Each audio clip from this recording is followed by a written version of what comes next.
Disclaimer, we'd like to note before the start of this interview that the opinions about to be expressed by the guest on tonight's Gettin Salty Experience podcast are that of the guest and do not directly or necessarily reflect the views of the host of the Gettin Salty Experience podcast.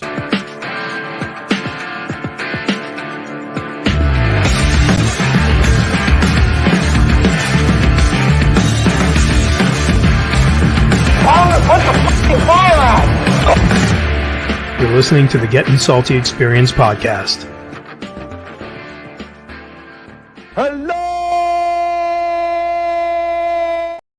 Hello, Susie's back in town.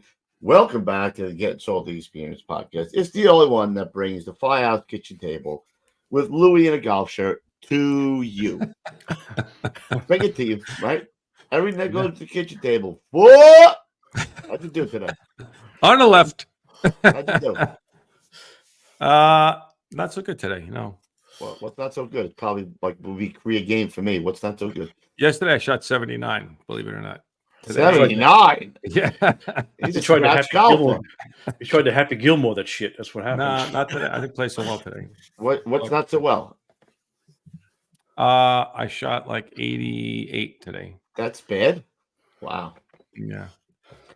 All right, let's No. get this out of the way, John, because We suck again. What are we getting out of the way? Because I'm very upset. We got more stuff out of the way. I'm The very upset Rangers. for my friend here. I know. I don't even know. I'm getting overclamped here. It's getting. I wrote a song for him. No, come on, not another song. Did it's take a few minutes to load it. So let me get it going. You ready? but my heart broke for my best friend over there the other day. Just him, Procaccini, just the stream of tears coming down my face was just. My wife's, what's the matter? What happened? Somebody died? I'm like, the Rangers died. The Rangers I wasn't died doing last good. night. I wasn't doing good. No. No. I was watching a little bit of game too. I got to say, Oh. I was like, "Ooh, man, Louis not happy right now." Stay away from the light, little buddy. Don't Stay away from the light. Stay away from the light. When they Yeah, scored that the- second goal, it was 2-0. I was like, Oh, "Oh no. God, Lou's throwing shit at the TV." Yeah. So Me I and don't Pro, know we were that, going back and but- forth on the text. We What were do going you back and have? forth. I gotta go see Oh. a doctor. I got to go see a doctor. The Rangers won last night. They beat the Penguins. It was 3-0. great performance too, by the way. 3-0 shutout. Control the whole game, the entire game. Nobody cares about hockey, and we that go. includes everyone. I love hockey, but I find that hysterical. Can you play the rest of it, Matty? No one cares about hockey but who? But he loves it. Yes, he loves it. Oh, yeah. Nobody cares about hockey. I think I'd rather hear Mike talk about jockeys. Hockey. Gonzo, you did this for him?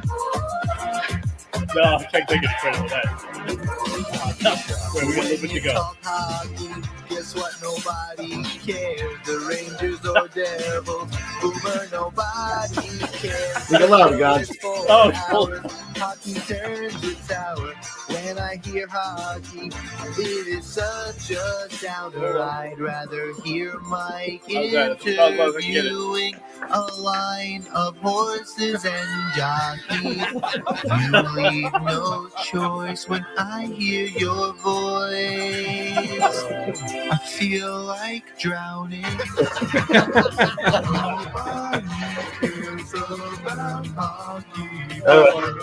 I think we got the point. Oh, let me lower that. It was tough. It was tough, man. Yeah. I knew your brother was going to text me. I told them, loser. I'm like, Ruffy don't text you when the Islanders lose. Don't be a I loser. don't text Rise them. above. I Rise know. above.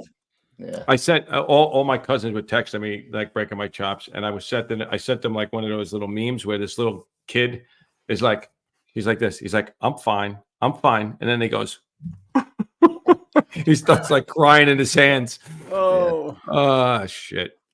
All right, Uh, next year. Just say what I've been saying. Oh, every year about the fine. Jets. I know, Yeah, but how many next times? year. Oh, we got them next year. Don't worry about it. We're good. How many times can a New York fan say that in every sport? I mean, come on, it's I enough. don't know. I don't know. Oh man, I don't know. It's I don't know. old. It was rough. It was rough. Yeah. All right. We had to. We put the Panthers logo on all of our rigs. I was waiting for you to send me something, Gonzo. No, actually. I didn't I don't know want- if you were. Like I said, Pitch.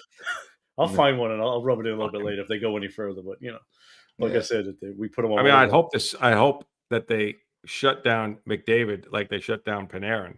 But At least I can English right now. I don't know what he's saying. Is that English? What? There are some hockey. There's some hockey players. All right. Let's go. Let's play up commercials so we can get Billy the Brain Heenan in here. Billy the Brain. All right, we're gonna listen to Mr. Vince. Stand by. Here we go. Armor Tough Firehouse flooring was recently installed in Station Number 7, the newest of the DeKalb County fire stations in Decatur, Georgia. Meeting Deputy Chief Smith of Support Services, Vince explained that Armor Tough interlocking flooring is the only floor that is tough enough to withstand the abuse of fire apparatus, along with fire personnel at a very busy station. Chief Smith explained, "The flooring in all of our stations over the years gave us multiple problems. We need a floor that can last as long as the walls and the roof. That's why we chose Armor Tough. The installation team came from New Jersey, and in 3 days, they had completed their work without any disruption to our daily operations. We were very impressed with not only the product, but with the workmanship as well. I highly recommend Armor Tough for your station's floor." Call Vince today for a no-obligation quote at 908-917-7697. All right. Quickly, let's play the Salty Wire, and then we'll bring him in here. Absolutely. Here we go. The Firewire app is the go-to resource for all news and incidents in the fire and emergency services. The mobile app is here and available for download. This long-awaited update addresses a handful of concerns in regard to intermittent crashes, jurisdiction areas, map settings, notifications, and more. This iteration displays our newly designed user interface with the focus on expansion, as we want to cover your neighborhood, city, and county. Our goal is to provide our users with the most accurate and on-time information regarding emergency incidents, news, and knowledge on all things fire and emergency services. Our newest addition, in partnership with the Gettin Salty experience, brings you Salty Wire, where you can view never-before-seen premium content from Lou and Coobs and exclusive segments in various categories. Subscribe today on saltywire.com. Let's go. Get out there. The rescue dropped. The first part of the rescue. There's three more coming. Three more coming. And I started the Fire Patrol documentary. Don't want to miss it. Get on there. Procaccini. Stop alligator arming up and get the app, will you? You cheap bastard. Fuck, man. Anyway, we got a lot of little birdies chirping about this next guy. When I say little, I mean little. Like Crooker, he was chirping. The little guy, the little Oompa Loompa, he was chirping in my ear. I don't think we've had a guy on that's above 5'6" from Chicago yet, have we? I don't know how tall Bill is. We'll have to find that out. I wonder if he ever. Mitch was tiny. And who else? Mo. Timothy. Yeah. They're all like under 5'6". Those jagoff. We're gonna ask Bill if he ever had to say this. You go. We go. We'll have to find out. We'll have to ask him. I think We'll Mitch have to said ask that him. one time. Shit never gets old, man. No. It never gets old. We go. You could see him shaking too. He's got the little shake. Yeah. Cheeks, you know. Get the face going, the lips. Yeah, he's got the fakes. I think that looked like you when you had the remote in your hand the other day when the Rangers were losing. I was in a better mood. I'm sorry. All right. Until 3 minutes ago. Yeah. Let's bring in Mr. Heenan. Let's get him in here. Let's do this. Come on. You guys ready? Oh, yeah. Are we ready? All right, come to the stage. A lot of phone calls on this guy. They really? said this is exactly. Not only did he talk the talk, but that man walked the walk. Real hard charger. Did they say anything like Mr. Randy Watson? Come on, yeah. Sorry. Here we go. Right. One of them was the best firefighter I ever saw. Yeah. From Mrs. Chicago Heenan. FD, firefighter Bill Heenan. Signed Mrs. Heenan. Woo! There he is. Look at him. The goat. The goat. Look at that. He's Goat got for the goat. Bah. Waited 35 years for that. Oh, wait a minute. They all sound the same too. And by the way, I am a hockey fan.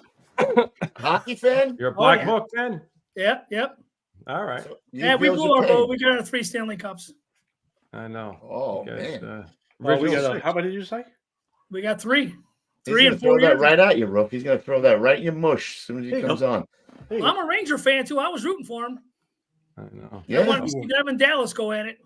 keyword was All right. was. Yeah. Was. You know what the jinx is, right, Roof? It's that stupid whatever at the beginning, the trophy. The Can't touch the president's trophy. can't touch the president's trophy, Yeah, bro. yeah, you can't. Yeah, well, that might have been Loser. Yeah. All right, let's get patriotic, and then we get into Mr. Heenan's career. Hitman. Oh, you went too soon for that. Oh, you went. Oh, Oh, the word And of the begin. day, by the way, No, is we'll do that. Hitman. So we can give a little. Oh, hold on. That's it. Oh, I'm sorry, I forgot to drink. We got a little early, but then I salute it. that's so then we get to our patriotic. Here we go. I pledge allegiance to the flag of the United States of America and to the republic for which it stands, one nation, under God, indivisible, with liberty and justice for all.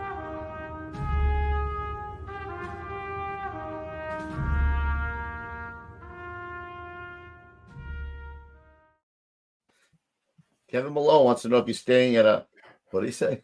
Holiday Staying at Inn. a Holiday. He's a funny bastard. It's funny. I talked to Gabe the other day, by the way, just to quickly. He called me because he's going to Manhattan to the Garden. He wants to know, is it safe there to take the train? God. I'm like, what are you? Should a Marine? I cover my vagina? I said you were a Marine. You asked me if it's safe in the subway.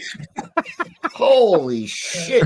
What happened to the hoorah guy? Where's the hoorah? I smell pussy. I smell something. I smell pussy. Something. I smelled something. I smelled something. All right. It's called Gabe Fox. Pussy. Wait. Man, come here. Let me give you a little smack for that. Wake up. Snap out of it. All right, Come snap on. out of it, Fox. Get your shit together. Fox. All right, let's go back. Let's rewind. Let's go back to what? Oh shit! I forgot his timeline in the printer. Hold on. Keep me occupied. Oh man, way too much. So I am taller than all 3 of the other guys you had. Oh, I that's was good. going to say, Yeah. what are you, 5'8"? 5'9". What are you? Nice. 5'8", 3 inches. Timothy definitely ain't over 5'6". There's no way. No. That's a good Bro. man there. Nah, they're all, listen, every one of those guys we've had on here, one better than the next. I cannot. I'll tell you that all 3 good Chiefs, man. Legit. I worked with all 3 of them. Legit. Good dudes. I don't think I could have had been as lucky as I was to work with the guys I did. My career was phenomenal. I mean, I didn't know it was going to go that way, but at the end of it, I mean, even people tell me, man, you were involved in some crazy shit and came out. I'd love to hear about that. Let's hear about the crazy shit. It was, I was just in the right place at the right time sometimes, and sometimes in the wrong place at the wrong time, but I mean, the guys I worked with, always the best, man. I never left the ghetto or whatever. I never left the tough area my whole career. I mean, it was just, I got lucky coming out of the academy. I went to the West Side, and it just, from there, everything went good. I mean, Gonzo, define lucky. Yeah, exactly. Gonzo, define lucky. Yeah, right. You never done this before. Never done it before, right? I never did it. Well, yeah, I know what you're saying. I never. Yeah, right. Well, that didn't. I really want to go to a busy house. It didn't get me promoted, but it got me to a good house. Promotion is overrated. It was good, man. I mean, I wouldn't have changed a thing. That's how good it was. I got to tell you, 3 guys that have a common theme here. They all chase fire from company to company, bro. Right? Yeah. 4. I mean, areas changed. Guys. Right. West Side was good, and then the yuppies started taking over the West Side, and then it slowed down a little bit. And Always the freaking hipsters. Always those hipster yuppies, bro. They ruined a lot of shit. Kill it. Yeah. They killed a lot of fires. Read their lattes, pushing their They started rehabbing shit. Buying $7 coffees. What the hell is this shit? That's how it starts. Yeah. It all starts. Downhill from there, Bill. That's correct. Let's go back, though. Let's go back to Bill the youngster. Like, where'd you grow up? Give us a little about the family, brothers and sisters, dad. What made you want to be on the job? All of that good shit. Well, I grew up in a city my whole life. My dad worked, my mom didn't. We had 3 boys, so he worked his ass off, and we went to public school. And there was no private school shit, you know what I mean? Right. There was no money. So, but I ended up graduating from high school, and there was no college. My college talk lasted about 13 seconds. He goes, "You're full time now at the dock." So I started working on a dock with my dad. He was a truck driver, and I learned how to drive a truck right away, and then got a job driving a truck actually first when I was 18. I was driving a semi, and then took the test right around, I think I was 21 when I took the test, 20 or 21. Got called at 22, which was unbelievable because I couldn't believe I got called. And then who steered you towards the test? Who steered you towards the pilot service? well, I mean, check this out. So a friend of mine is like, "Hey, listen, they're giving a fire and police test out." He says, "We might want to go take these tests, because we're not going to college. So this is probably the best next thing to go, So I took the police test first, then waiting on that a little bit, and took the fire test second. And lo and behold, out of 20,000 guys at the time, I finished like 429th. Wow. I thought it was a typo when I got the letter. I thought they're missing a digit here, It's 40,029. Yeah. I thought it was like 4,000 something, So Did your buddy get called? Yeah, he got called 8 years later. Oh, What? Yeah. As a matter of fact, he was by today. That guy was by my house today. Bill, that's like the common thing, man. That guys take the job like this, like they just out of the blue, somebody says, "Here, take this test." They have no idea. Next thing you know, they have this incredible career. Yeah, And I mean, it's actually, like, I thought a lot of my family were coppers, so they're like, "Oh yeah, we want you to be in the copper," and yeah, okay, I want to be a cop too. And then I was the first in my family to be a fireman, and then a couple cousins after that got called. But I mean, I was the first one in my family to be a fireman, and believe me, it was the best. Cops called me like 4 years later, and they're like, "You want the job?" I'm like.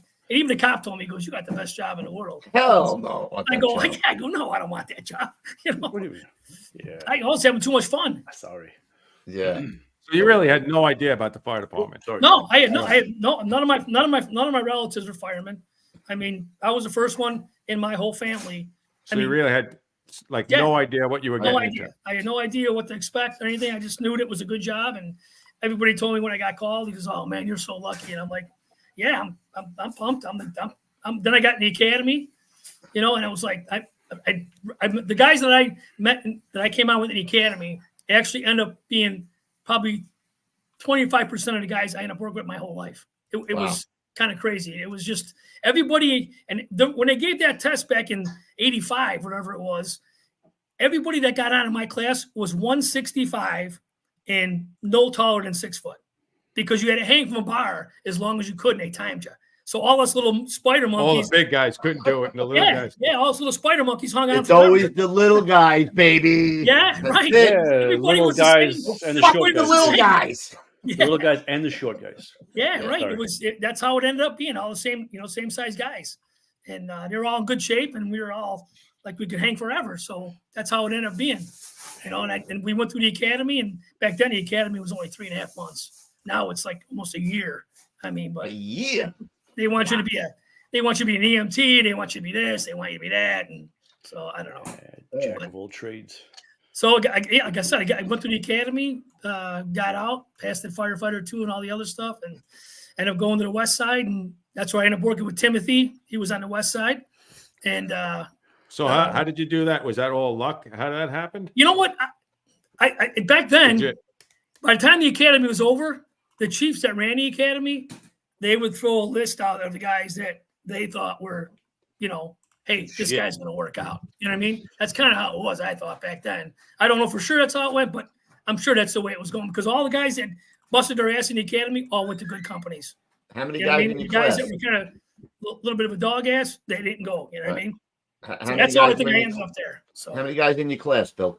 yeah, it was. I mean, all the guys. There was 103.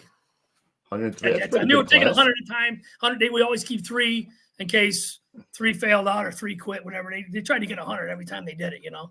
Right. What year was this? This was 94? 87. 87? Yeah. Right. Wow. It was, you it was walk good. around, you shams the Baron shirt on, roof, going to fucking bump, going to clubs, bump. Yeah, Yeah, Sergio I'll tell Tacchini's on there, Kubi. Yeah, I mean, him? Oh, Capizio's, right? You wear the Yeah. Capizio's. coming out at 22 with a bunch of other guys, it was great. I mean, Wasn't those Z Cavaricci's and parachute pants? yeah, it was Cavaricci's. Yeah, it was. He knew he had him, bro. Yes, you did. You know What the? So you went to where? Where was the first place you went? Engine 57. So they single house, double house, Single house with a chief running out of there in an ambo. And I ended up working. My captain was Big Bill Krzyzewski. His brother was a coach at Duke. Remember? Well, he just retired as the coach at Duke basketball. Really? That was Yeah, his brother? So his brother was my captain. He looked just like John Wayne. Was just a big dude. Was a hell of a fireman. I mean, a little intimidating. Yeah, he was. Yeah, very intimidating. He had fucking hands like baseball mitts. You know what I mean? I mean, just always the big hands guys, Hey, right? Cap, how are you? And your hand disappears in your hand. I mean, it was just shrunk in his hand, you know? So he was like, he goes, either you're going to be a fireman or not. I'll let you. And he goes, I'll let you know. So really, I stayed there with him, and I finished out my year probation, whatever they want to call it, and stayed How there. long did it take you to catch your first job there, Bill? I think it was like the second. It was like the second day I worked. I mean, I was. They put me in the middle of heel, like a sucking up guy, and after about 2 or 3 fires that we had, and then put me on a hydrant for a while, and then I was on an engine company. So, and then I ended up on. Then he liked me a lot, and he's like, "I'm putting you on the fucking pipe," and I'm like, "I'm all in." You know what I mean? A couple of the other guys that were there for a little while were kind of pissed off at me, but I mean, he didn't care. He's like, "Listen, I like the way you work," and he goes, "This is what we're gonna do," and we did that for a while, and I loved it, man. I was kind of like I'm like the engine. I'm thinking to myself, the pipe guy's where it's at, man. You know what I mean? You're in there. You're the first guy. You're in control of what's going on. You know, I didn't think it was any kind of a better job than that. You know, and so that's why I stayed on an engine. And then that area, about 4 years later, started to slow down. You know, and I'm like. And then they were burning big time on the south side. And a couple of guys from my academy class were like, "Hey, listen, you got to come south." You know what I mean? There's a couple openings. A couple of guys are leaving or they're retiring. And so I put in. Well, actually, Mike Timothy talked to him and a couple other guys. Are like, "Hey, put in for engine 95." At that time was really hard to get. And I'd had more time on the job. So that was my first choice. I didn't get. And then truck 36. That was another basic company. I didn't get that one. And then I ended up getting engine 45, which was definitely one of the best moves of my life. I mean, I was there with 8 other guys that were 22 years old. I mean, it was the fucking best. I mean, we were all hard chargers. We had an old captain and an older lieutenant, and they loved us, man. They called us the young guns. We were nuts. We didn't care, you know. We just everybody's on the same page, right? Yeah, everybody was on the same age, same page. Just wanted to go to fire. Yeah, everybody just wanted to go to fires, man. It's all. It was like it reminded me of Animal House. You know what I mean? Everybody just wanted to be there. You know what I mean? Every day I was like, I couldn't wait to go to work. I mean, we fucked around all day. We jagged each other off all day. I mean, it was fucking. I mean, it was skiing. You doing the old pole? Yeah. It was the best, jagged man. each other off all day. Yeah, we were Like fucking around all day. I mean, just fucking with each other. How many guys riding the engine back then, Bill? We had 5 on the engine, with the county officer, and then we had 5 on the truck. That was a double house. We had an ambo with us. That was truck 15, engine 45, and man, we were burning all kinds of shit. It was What crazy. were the buildings? What kind of buildings you have over there? We had everything over there. We had a little bit of high rises along the lakefront, and then we had that's where I ended up making a good rescue there. And then we had big apartment buildings, like big corner units, 15, 20 unit apartment buildings. Then we did have some frames stuck in there. So we had a little bit of everything, man. It was good. And all right, we're not going to go too far past that. So let's roll back to the rescue that you made before we just gloss over that. Like, tell us about that. So I'm on 45. It was a cold night. I think it was January 26th, I believe. And we had these high rises that weren't really projects, but they were low income high rises. And we never really went there a whole lot. I mean, because it was mostly older people, and we didn't get a lot of fires in that area. But we had just drilled on that building, because it was on a dead end street. It was a 10-story building, and it was backed up to railroad tracks. So we had gone there to drill. My lieutenant wanted to make us familiar with the standpipes and where the hydrants were, because it was a dead end street. There was only hydrants in certain areas. So we had just drilled in that building like 2 weeks before that. And it was 2 o'clock in the morning, 45-mile-an-hour winds. I remember it was windy as fuck. And I was just going to ask you about the wind over there. The wind was right off the lake, because this place was literally 300 yards from the lake. So right off the lake, the wind was coming. So we get it as a still, and the other company that was supposed to be there still, we were supposed to be second up. They were stuck at a hospital, check the box, whatever. So we ended up being a still company. So we're going there and we're thinking, this is a bunch of bullshit. It's probably meat on the stove, or because that's usually what it is with these older people. They fall asleep with shit on the stove, whatever. And we're driving there, and I remember we had open cab. So it was cold as fuck. We're all trying to get down inside the cab, right? And all of a sudden, I just happened to get up and take a look, as we're going. I go, shit, we got a fire, And they're like, shut up, sit down. I go, no, I'm telling you, we got a fire. You know what I mean? And I look up, and it didn't look like much. It looked like a little glow in the window, maybe a mattress or some shit. But we didn't know that on the other side of the building it was blowing out the windows. You know what I mean? So we come in from the south, and all the fire's on the north side. And so we make the turn into the parking lot on the north side, and people are jumping. We're like, what the fuck? So we pull in, and my cousin was the engineer. And he's like, we're fucked. I go, okay. So he goes, you got to find a hydrant. I go, listen, I know exactly where the hydrant is. I says, it's 50 feet away. There. Yeah, you were just built. Oh, you were an all-star that night, Bill. All-star. I'm telling you. So I run to the hydrant, I make the hydrant, and I'm looking up, and I'm just watching people. They're jumping from the fourth floor. Really? I mean, it was crazy. So as I'm running back to the rig, my guys are going in with the high-rise stuff, and I'm getting my mask on and shit, and some guy grabs me, and he says, hey, my niece is hanging out the window. You got to get a ladder. I'm thinking to myself, dude, there's 40 people hanging out the windows. I go, we're going to get to them. It's an extra alarm. I go, people are coming. Help's on its way. He goes, no, she's hanging from the window. So he literally drags me to the end of the building. And sure enough, they got this girl hanging out by 2 of her hands. Like, they're holding her out the window like this. And she's on the 6th floor. I'm like, holy Christ. There's no fucking way I'm going to get up there. For one thing, I can't even get a ladder in here, a hooking ladder. I'm thinking to myself, so all of a sudden I run back, and truck 11's pulling up, or truck 4, I mean, and our truck's on the other side of the building. They're trying to make some rescues from that side. And I go, listen, we need a banger.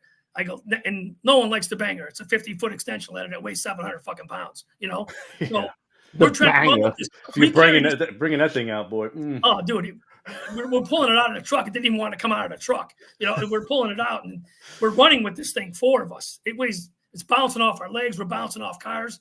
We had to run about 80 yards with this ladder, right? So I'm helping these guys from truck 4, and the people are hanging, and it's getting worse and worse where they're at, and they're going, we're gonna drop her. You got to catch her. I'm like, we ain't got 6 stories. I ain't catching anybody, And so we throw the ladder up.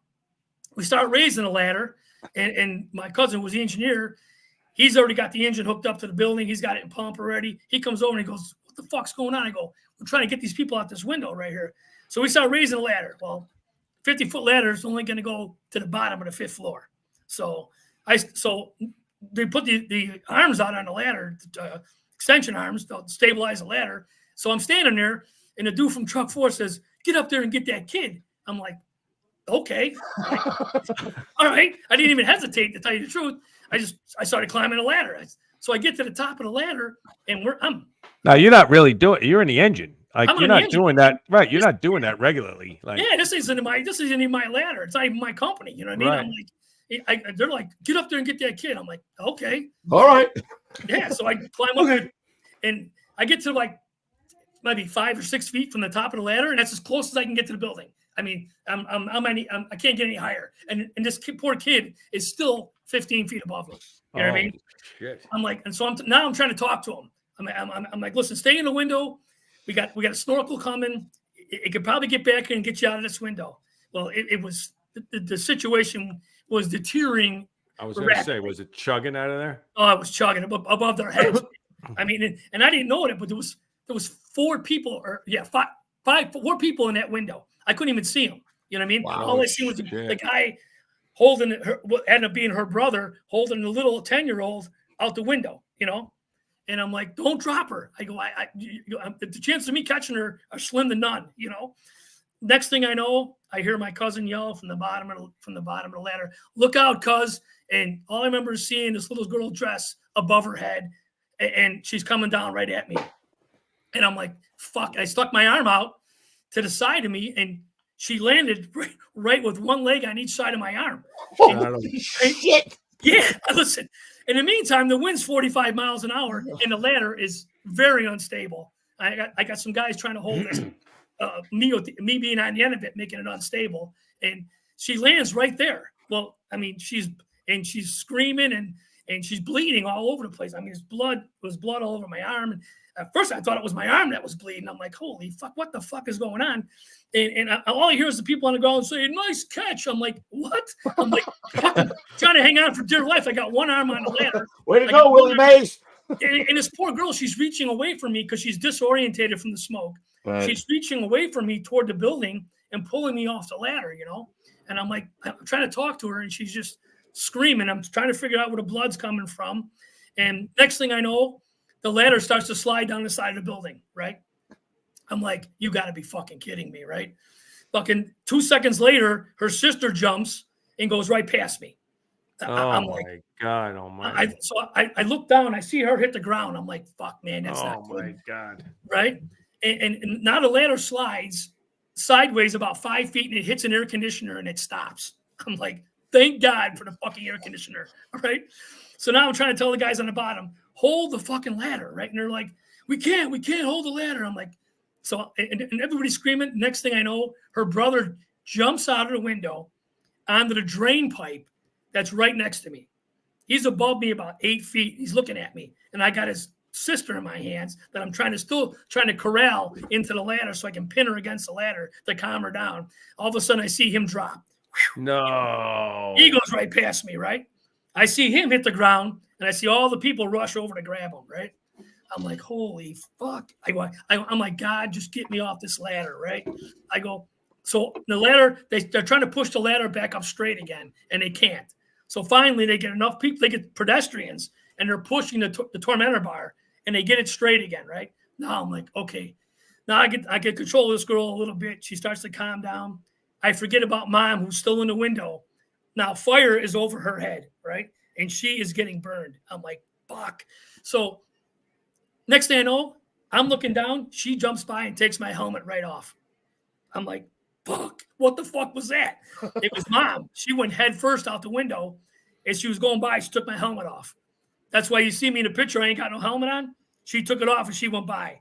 Wow. And she didn't make it. She died. The brother survived. He broke his legs, and the sister survived. She broke her hip and her leg. I ended up getting down off the ladder, and I remember this lady. She had no teeth. She comes walking up to me, and she gives me a kiss. She says, "That's the best thing I've ever seen." At this point, I was just checking my pants for shit. I'm like, Code Brown. Yeah. Dude, it wasn't the air conditioner that stopped a lot. It was your giant-sized balls that stopped a lot. Well, hey, Bill, how many people passed away at that job? I think it was 6. 6 total. I thought it was 6. Yeah, 6 people. Yeah. You can't make it out here. But it was. Is that the girl right there in that picture? No. She was 8 years old, 9 years old. 8 years old. I have it's a video here. We'll play a few seconds of it, so there's no issues. But if you guys want to watch it, you can see her in my. She's a pretty big girl, about 65 pounds. I'll speak to her. Chicago, She didn't break your arm. 10-story apartment building erupts into flames, sending panicked residents racing to the upper floors. More plunges to the sidewalk below. That's what he had. There's the brother. He plunges to the sidewalk below. And then you'll see me up there. Let's watch again as the man tries to hold. Let me go up to here. Somehow, that's he is me. able to I'm trying catch to hold her with one arm. All I remember is seeing her dress above her head as she's coming down. I just stick my arm out and she lands right here. I'm like, oh man, I ain't gonna tell you what I said, but I got her, you know? But the ordeal isn't over. firefighter is struggling to keep his balance. When the little She was girl never panics in the ladder. and tries to No, wiggle out of his I never grasp. got her in the ladder. I carried her I'm down like, like that. Oh man, I would have saying good, man. Wind's blowing about 40 miles an hour. This kid's reaching away from me, and I'm trying to get her into me. I'm screaming at her, turn around, grab me. I only had one arm, one leg on a ladder. I'm like, come on, I can't hang on forever, you know. Heenan manages to carry the girl to safety. Yeah, the mother. Wow. You see the I'll mother leave hit it the at that. ground. It's Yeah, I don't terrible. want to. I don't want to. No, I don't put that on there. Wow. No, it's not good. Do you talk to her at all anymore after You know, that? I stayed in touch with her until she was 19 years old. She Wow. graduated college. Her dad, the reason her dad wasn't home that night, he was losing his job at MCI phone company. Remember years ago, MCI? Yeah. And he had a choice to go to Arizona and get transferred or lose a job. So he was in Arizona looking for a place for them to live. And that's why he wasn't home that night. And the knucklehead who started the fire just got out of prison for some other bullshit. No, I don't believe He it. had stole some shit from the railroad, stored it in his house, and that's what caught fire. He opened the door, left the apartment door open, and it swept right through the whole building. Yeah. Fine, upstanding citizen. Yeah, fine, Did upstanding. anything for that, Bill? They gave me the award of I think it was award of valor. I think it was. I didn't get the Lambert tree, but it was Pretty okay. great. It was just to get off that ladder. I remember Father Mulcrow and the priest was there at this fire. It was a 5:11 and 3 specials or some shit, and the priest was there giving people their last rites. I mean, it was, and he seen me. He's like, he goes, "You're going to heaven, kid." I said, Yeah. We'll see about That's that. that's better than any medal. You got that right. That's Dude, I gotta ask you a question. What did the guy who got the top medal do? How do you fucking top that? What did this guy do? That was a long story. That was Yeah. Yeah, it was a long story. Ray Orozco was the commissioner at the time. He was a great dude. And he come into me, he told me, he says, listen, he goes, there's nobody that deserves that award more than you. He says, but this guy that we want to give the award to, he's got MS and he's going off the job. And he made a decent rescue, and we'd like to give that to him. And I said, listen, Ray, you do whatever you got to do. I was good with it. I mean, to even have that rescue on video, right? Is like, right. Yeah. I mean, you know what that's like. I mean, it's impossible to have. I didn't even know it was on video until the next day. I mean, a couple people had saw it, you know, but we went back to the firehouse after that. We were there all night until the next day, until the next shift came in, and we were still cleaning up and washing down and stuff. But yeah, we didn't even know it was on video. It's pretty wild that engine guy was on the ladder. Yeah, you know, that's and another the truck story. guy. And the truck guy told him to go up there. Yeah. Okay. I ain't going up. You go up. Yeah. That guy ended up being that guy that told me to go up the ladder. Years later, we became pretty good friends. And he goes, I should have never told you that. Yeah. Of course. Hindsight's 2020 now. Kid, Yeah, you know what I mean? Maybe he had Butterfingers too. Maybe. Yeah, I was he going to was say, up there. maybe he was eating fried chicken or something. He was afraid. Whoa. Yeah, it was a crazy night, man. Make Billy tell the raccoon story for the love of God. What is the raccoon I've gotten story? hit a couple times for this raccoon story. It's. A I thought it was. raccoon story? This is the fucked up crazy story. So He immersed the house raccoon. Or something. This isn't 45? this was when I was at 57. Okay, so All right. Captain Big Bill says, when you get off probation and take a detail to another firehouse, he goes, you're up now. You know everything. I'm confident in you. You're up for the detail. We got to send a guy out to Engine 89's house. And how do you feel about that? I'm like, yeah, I'm good. You know, send me. You know, that's my turn. I'll go. You know. So he goes, hey, listen. He goes, you're a big hunter, right? I go, yeah. He goes, I used to practice at the firehouse. My bow. I didn't know that. So he goes, listen, you know, behind that firehouse, there's like a little preserve back there. You know, you might get a whack at something. You know, I'm like, really? Something. I'm 22 years old, right? I'm like, really? I'm listening to this guy who's got a lot of time on the job. He goes, yeah, you might want to bring your shit with you. He goes, and sit out there. You might get a crack at something. You know, it's kind of a slow house. They don't do much. There are a lot of old timers. He goes, yeah. So I go, really? So I throw my shit in the trunk, right? I go there. I go there. Bunch of old guys are all 30 years, 20. You know, they're riding out the rest of their career, right? So I'm sitting outside all day. I'm waiting for something to shoot at, right? I go, he's fucking me. I go, he's bullshitting me, you know. So dinner time comes, the old timer, we eat dinner. The old timer says, hey, can you take the garbage out for me? I said, yeah. So I go out there and empty the garbage. And when I empty the garbage, man, I look up. Fuck, here comes these raccoons. They're coming from everywhere, right? I'm like, holy fuck. I go, it's a target-rich environment, right? Well, I'm thinking they're wild, right? So I get down behind the garbage cans.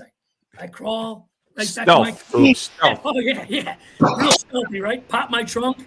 I'm watching these fuckers. They're climbing the fence to come in the yard. Right? I'm like, oh, fuck, I'm going to whack this fucker. So I get my bow and arrow out. I lower my trunk, reach over the top. He's on top of the fence, eating a rib bone, whatever he's got in his mouth, right? I fucking draw back, whack, right through that motherfucker, right? It goes right through him, right? He lets out this scream that I killed a person, right? He hits the ground, he's flopping around, right? I'm like, I go running over, I go, I got that motherfucker, right? Fucking, I hop over the fence. By the time I hop over the fence, he's already bled out already, right? Yeah, there's blood everywhere. Those raccoons, 60 fucking pounds. I ain't never seen a raccoon this big. No, they're big. Trash pandas, man. Those He's been eating out of big. garbage cans for most of his life, right? So I'm like, holy fuck, this is the biggest raccoon I've ever killed, right? So I'm trying to get him over the fence now. It's a 6-foot fence. So I'm throwing him over.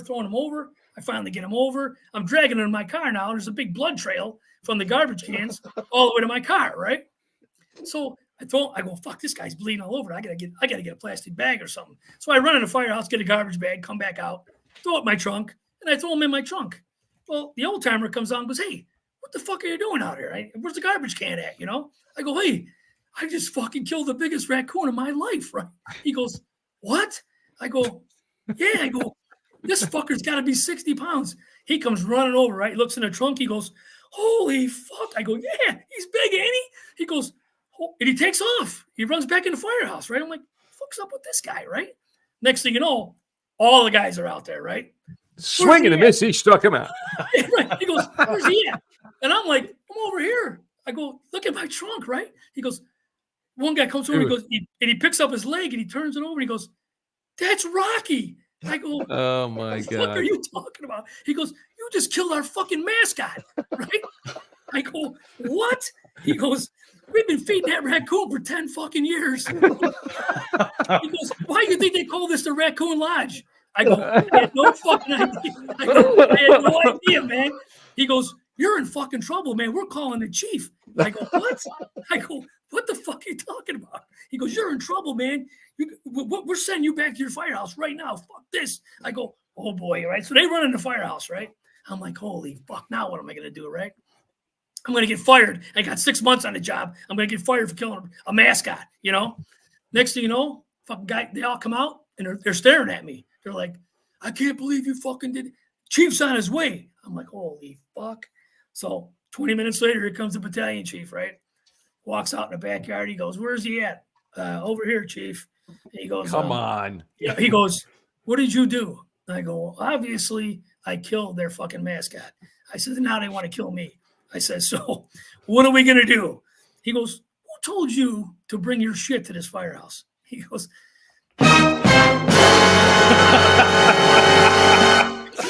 he was pulling that shit.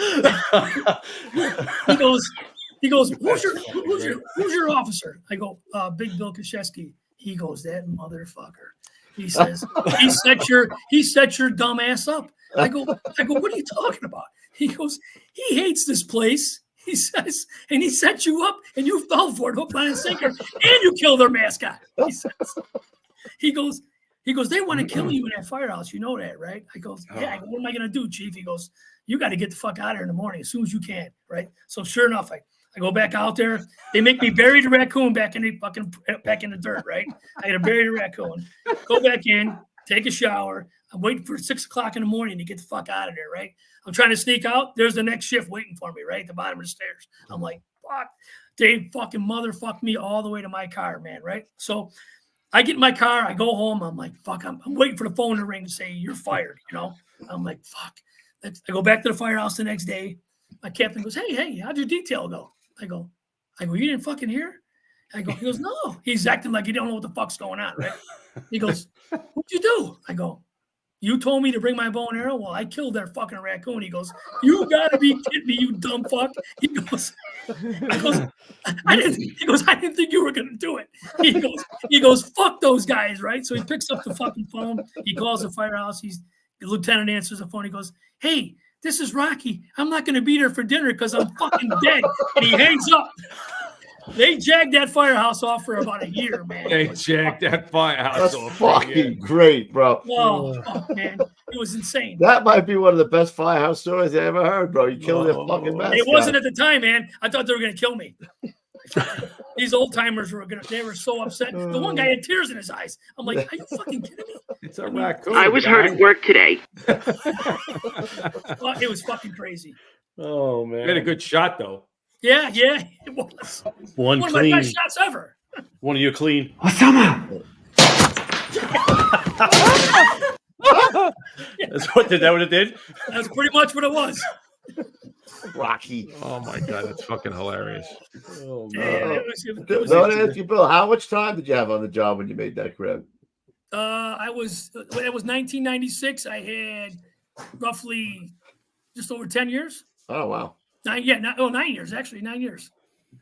Yep. That just, like I said, that was just, to this day, I still don't know how I involved that ladder. It was insane, man.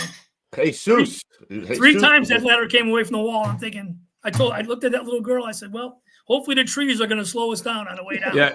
You know what's funny is when we're talking about it, you're like, yeah, but when you're up 50 feet hanging off like a couple of rungs like this, and it's bouncing, like, when you see the ladder came off. The ladder came off the wall a few times, or slid to the right, or slid to the left. Go up and clean your gutter like 20 feet, and have the ladder slide over like 2 inches, and you think I'm telling you, ready to. I remember when the brother and the sister went by me, I actually had time to watch them go all the way to the ground. That's how high. Yeah, it's great. Yeah, it's crazy, man. For them two to live was really incredible. I mean, did it cross your mind at all? Like, I got to drop you, kid. I'm sorry, but all I thought about was if the ladder goes backwards, which I thought a couple of times it was going to go. There was some trees about at the 30-foot level. I figured, well, we're going to hit the trees. Well, that's going to slow us down. That's what I was thinking. I'm thinking, this is it, man, because 3 times that ladder came away. Then I hit the air conditioner, and I'm like, I gotta get down. If I hit the trees and I don't get a branch in my rectum, we'll be all right. Yeah, right. Then again, I probably would have welcomed the branch in my rectum at that point. You know Dave Fox wrote, Coops don't know what this is. Double lung on a Pope and Young raccoon. Yeah. So, what? A Pope and Young is like when you shoot like a big trophy deer. A big buck. Yeah. So it's like a double lung on a Pope. He spelled poop. It's Pope and Young. Yeah, so I get off. The fire's over. We go back to the firehouse. The video hits the news, and it's chaos, dude. I get home in the morning. There's 9 news trucks in front of my house. It went crazy. I mean, I had a 1-year-old daughter at the time, and my wife's like, "What the fuck's going on?" I go, "Well, I made it. I think it's because I made this rescue. I don't know." And these people like chased me to the front of my house. I mean, they wanted the story first, Channel ABC, NBC. I'm like, I just went in the house, and then Ray called me, the commissioner. He's like, listen, don't talk to anybody. I'm sending a car to get you. I just seen this thing on TV. Incredible. He says, we got to do a press conference and some bullshit like that. And I'm like, well, are you sure, Chief? He's like, I'm telling you, it's good publicity. It's good for the fire department. He says, you need to talk to somebody. You need to talk to the media, So that's what I did. And then I met the father. He had gotten back by then, and he came to me and he's like, he hugged me and thanked me. And wow. I told him, I said, I'm sorry I didn't do anything for your wife. I said, I kind of had my hands full. I says, and your daughter and your son jumped, and they're going to be okay. He's like, listen, I seen the video. He says, incredible. He says, I'm just happy you saved my daughter, so. I'll bet you Mrs. Heenan was looking at you different. You know what I mean? Is that where you got the name Hitman from? Hitman. There he is. Oh, shit. Wrong one. Sorry. How did you get the name Hitman? I at the firehouse one day, one of my partners started calling me that, and from wrestling and shit like that, he goes, Hitman, yes. And then Mitch Crooker took it a step further. he called me all the time on the radio, So it kind of stuck with me, I see. But, what happened to Roofy? What do you got? He may have lost power, but we'll keep it going. So yeah, then I stayed there for 9 years at 45's house, and then some of our guys started getting promoted, and again they started rehabbing the neighborhood. Things slowed down, and that's when I went to Engine 84, which was the next house that was really, when they tore the projects down, everybody moved that way, and that's when the fires really started happening at 84's house. And me and one of my partners went there for the next 6 years there. How close was 45 and 84? They weren't far at all. Probably, I'd say maybe a mile or two apart. Really? How'd the guys feel about you leaving to go from one to the other?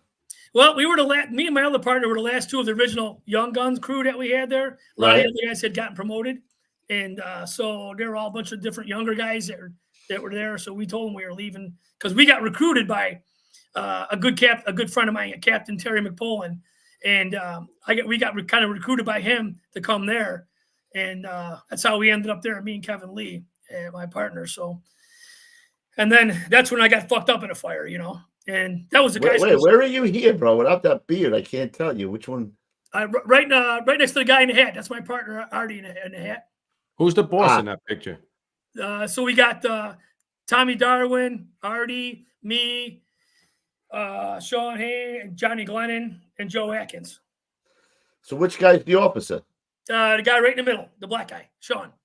Okay. That's when I ended up on a squad much later. So. Oh, I didn't even know you were on the squad. Where was that? Yeah, I was on a squad for 13 years. Holy moly! Look at this. Yep.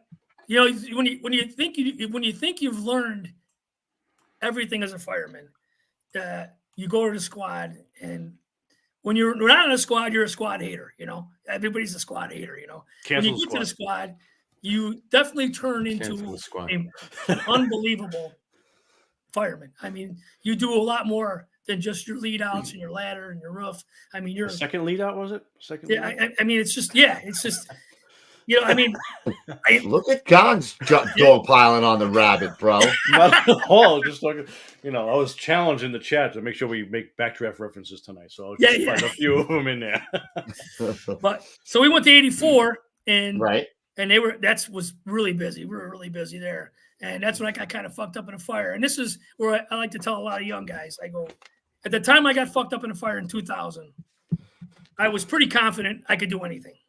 I was on three busy engine companies, and I was on an engine company there. And my partner Kevin that came with me over there, he was behind me. He was my heel man. We got there. We had beat the Still company in to their fire. They had got detailed around some traffic, whatever. So we get there first, and it's a good fire, right? So we go to the rear because we figured they were going to the front because they were Still company. So we get to the rear, and Kevin's like, "Hey, man, they're not here yet. This is our fire, right?" I'm like, "Yeah, fuck them. We got it, So he goes, "Yeah, we got it. We're gonna fuck with them all day, right?" He goes, so we kick in the door. It's a back wooden door, and I go back on this because the signs were there for a disaster, and I kind of ignored them because I was too much in a hurry to get in there and put the fire out. And fuck the other company. Well, that's really, I cannot tell you how many times I've done that where I wasn't really paying attention because I was so happy I was screwing the other company out of the fire. That's big competition, So we kick in the back door, and it's sucking in the air like you can't fucking believe. It actually made a tunnel all the way through the kitchen because the kitchen was right there. I could see the fire in the dining room. That's how much, I didn't even have my mask on. It was that clear, right? I crawl in there without my mask. I pull in the line in. Line's charged. I bleed the line. I'm good to go. I look back at Kevin. I go, "We got this, man. We are going to fuck with these guys," right? No sooner I said that, I go, "Listen, I'm going to put my mask on. It's going to get shitty as soon as I start hitting this." I go, "You might want to put your shit on." As soon as I put my mask on, open the pipe, a guy hit the window in the basement. The fire was in the basement. They had loaded it up with gas. We didn't know it. It came right up the back stairs. It hit us. I still to this day don't understand how I didn't go through the wall. That's how fast that fire came up. So it blew Kevin out the back door because he was by the back door pulling me line in because I needed more line. And when that thing blew, holy fuck, man. All I remember is hitting the wall ahead of me, losing my helmet, and it was fucking fire everywhere. And I'm like, holy! And my hood slid down like halfway down my face when my helmet came off, and the heat. I just remember the heat was so intense. All I could do was cover up. I just covered up, and I'm trying to find a line. I lost a line, and I'm like, I finally found a line, and it was going crazy because it was open. I get the line, and I'm curled up in a corner, and I'm just trying to hit it.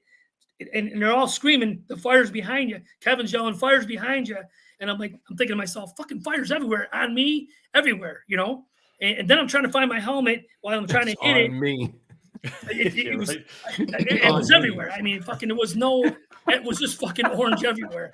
And so now I'm burning up. I'm like, fuck this. I dropped the fucking line and I started to crawl. When I started to crawl, they always say, follow the line in, you follow the line out, right? So I'm following bump to the pump, baby. That's correct. When I'm following it out, the refrigerator blew on top of the line. So I'm crawling as low as I can. Oh my God, you run into the refrigerator? I ran right in the refrigerator. Oh my God, I'm getting nervous. Dude, listen, I knocked myself silly, right? Now I'm thinking I went the wrong way. I crawled back into the fire, tried to grab the line again, and everybody's screaming, hit it. I go, what the fuck do you think I'm doing? It's not doing anything. Now I know I'm at the right end. So now I know I got to get back the other way. I start crawling the other way. I feel the refrigerator. Well, I'm telling you something. That refrigerator was 2 feet high. I tried to go over that refrigerator 4 times. I couldn't fucking make it. That's how fucking hot it was. My ears were on fire. My fucking side of my face was on fire. I'm like, the 3rd time I passed out on top of the refrigerator, Kevin saw me. He crawled into the fire, grabbed me, and dragged me out. Wow. I was in a burn unit for 5 fucking days in intensive care.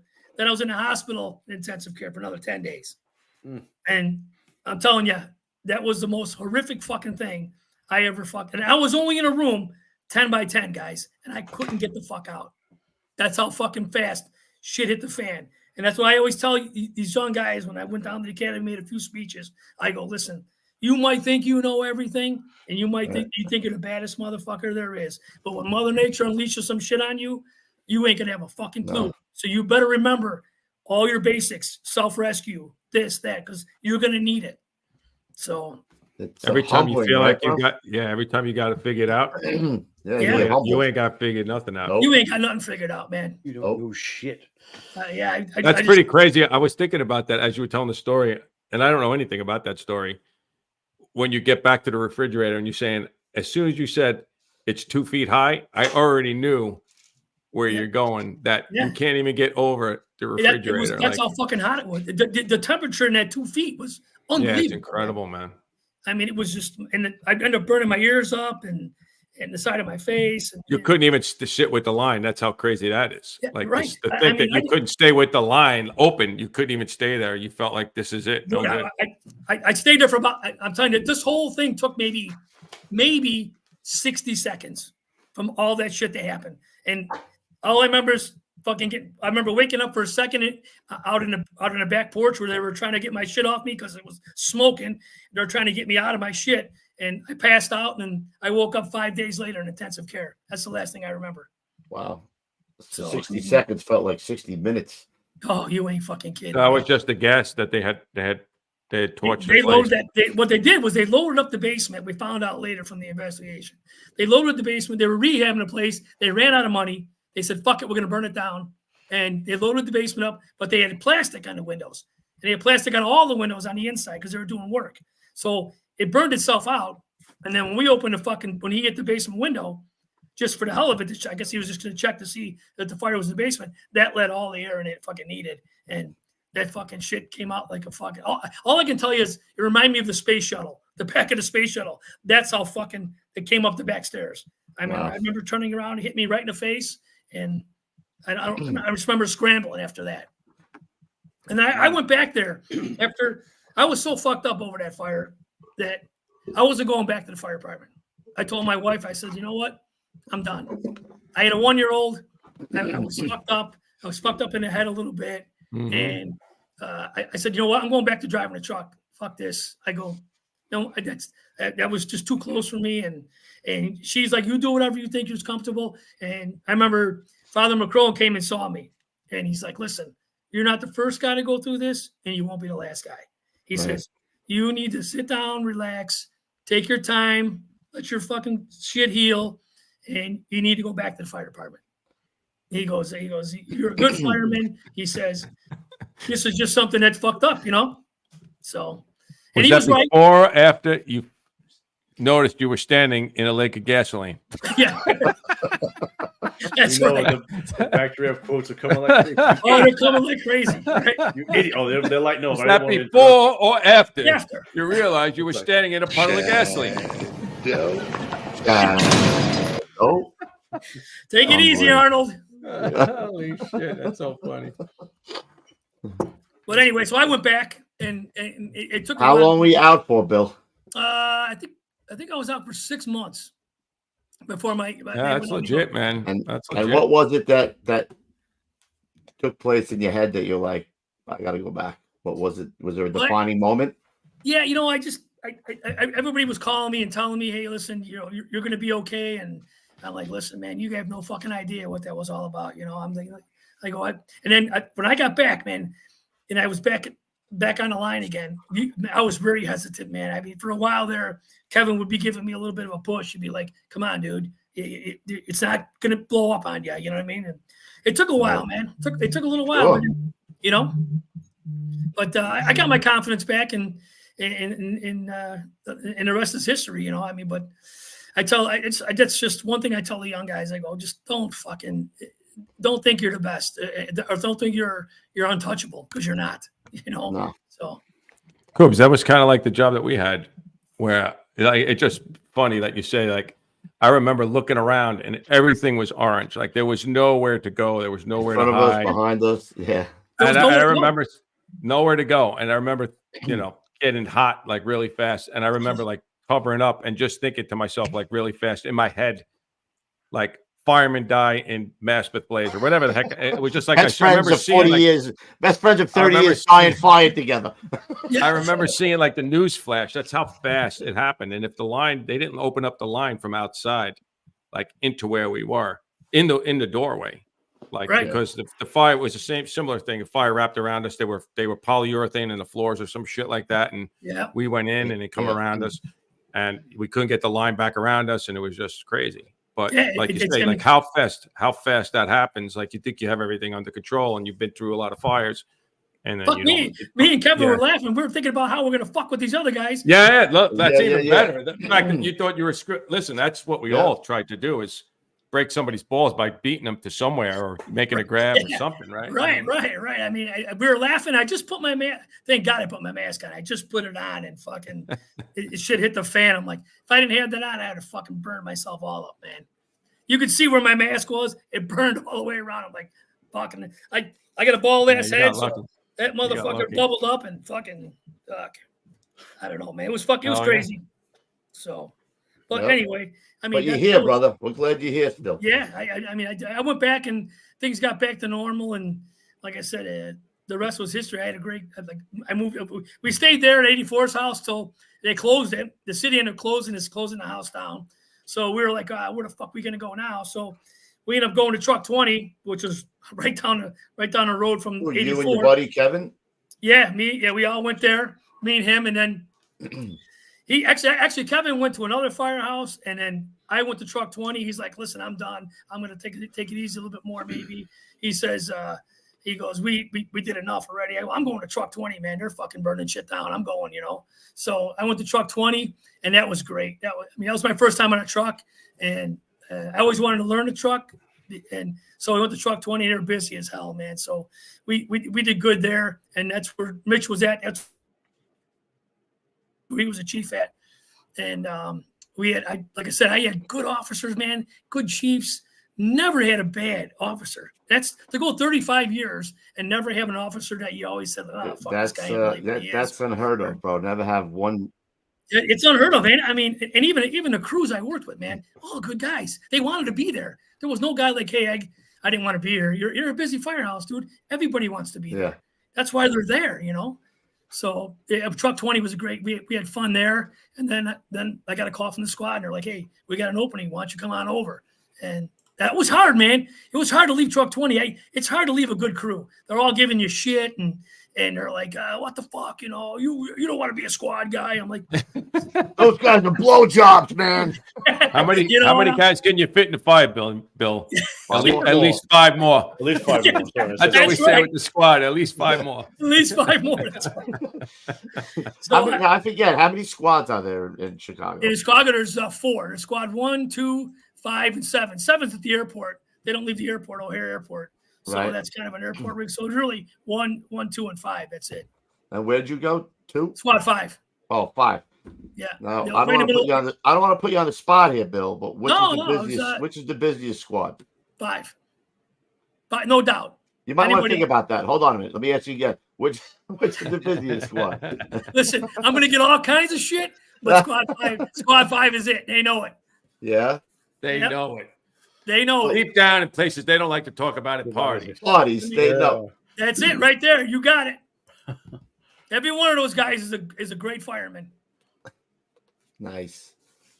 So who actually made the call to you, Bill? Who called you from 5? So what happens is on the shift, like you guys know, when a guy leaves, gets promoted or whatever, they start recruiting. You know what I mean? Like, listen, we want to recruit somebody that's gonna, that can do a good job. So they start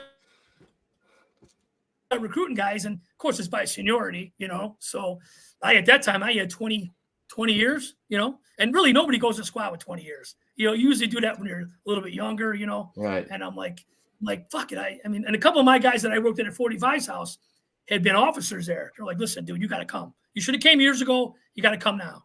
So I'm like, all right, fuck it, So I put in for it and got it. Did the interview with those guys, and you had a lot of time by that time. How much time did you have? And ended up getting on the squad, and I had 20 years when I got on the squad. 23. I think it was 23 years, something like that. Yeah, so I did 13 years on the squad. So, 20 or 20, yeah. I had 35, 22 years, yeah. Yeah, so, I mean, and then you think you know a lot, you go there, though, and fuck, it's another ball game. You know what I mean? You're in the rescue and this and that and extrication and, confined space and, diving in the lake. And it was another step up, I mean, I definitely learned a lot more. So you don't think you can learn a lot, but they send you to the school. Where do they send you to the schools, or is it in-house training? So when you went to the squad, there were certain classes you had to complete, collapse, confined, all that shit, tunnel shit. So the IFSI, we would go down there for the classes, complete each class. Then scuba was another class you got to take. The city has their own scuba certification that you do. You got to be a PADI. Then you go through their scuba stuff, and then you complete all their classes, and that's how you end up. But now it's a little different. Now you got to have all that up front before they even consider you. And a lot of guys can't get it because the city just ain't giving the classes anymore. Right. So, I mean, when I put in for the squad, probably 200 guys put in. That's how popular it was. Now, when I left, 5 guys put in. That's it. It's because they have to get the training first. Is that why? Yeah, they got to get the training first. The city doesn't give them a break.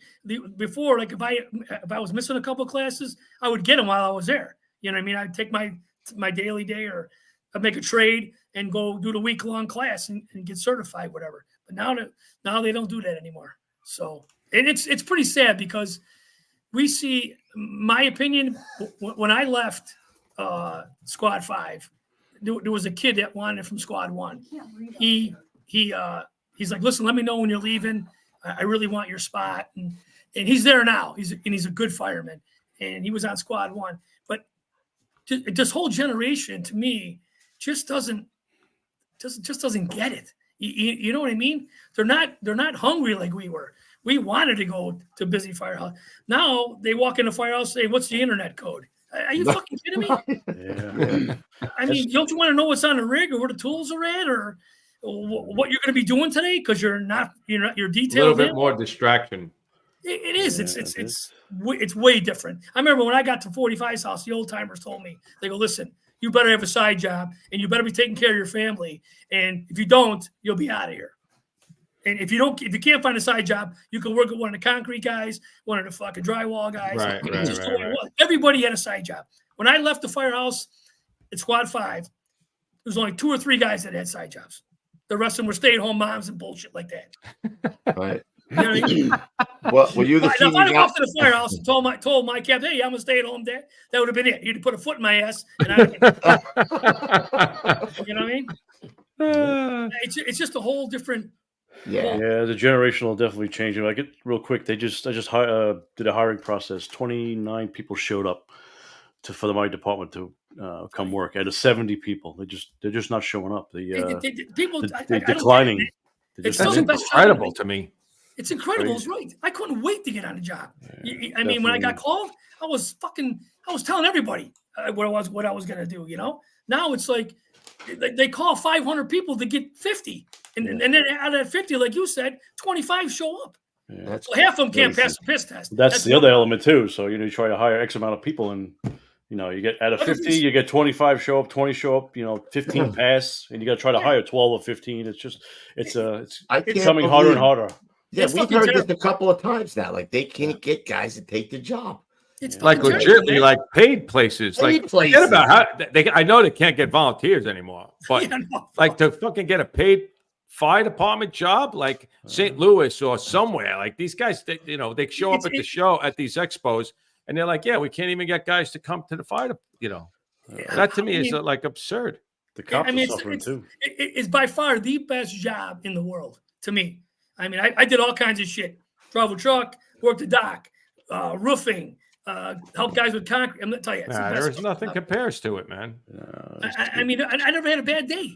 The different breeds of people that, work their ass off when they're 15, 16 years old. I Today, it's give me a cell phone. That's all they care shit about, I have a job that you can't wait to get to your job when you're home. Yeah. I mean, I think we said it before. They could have paid me, and I would have went to work.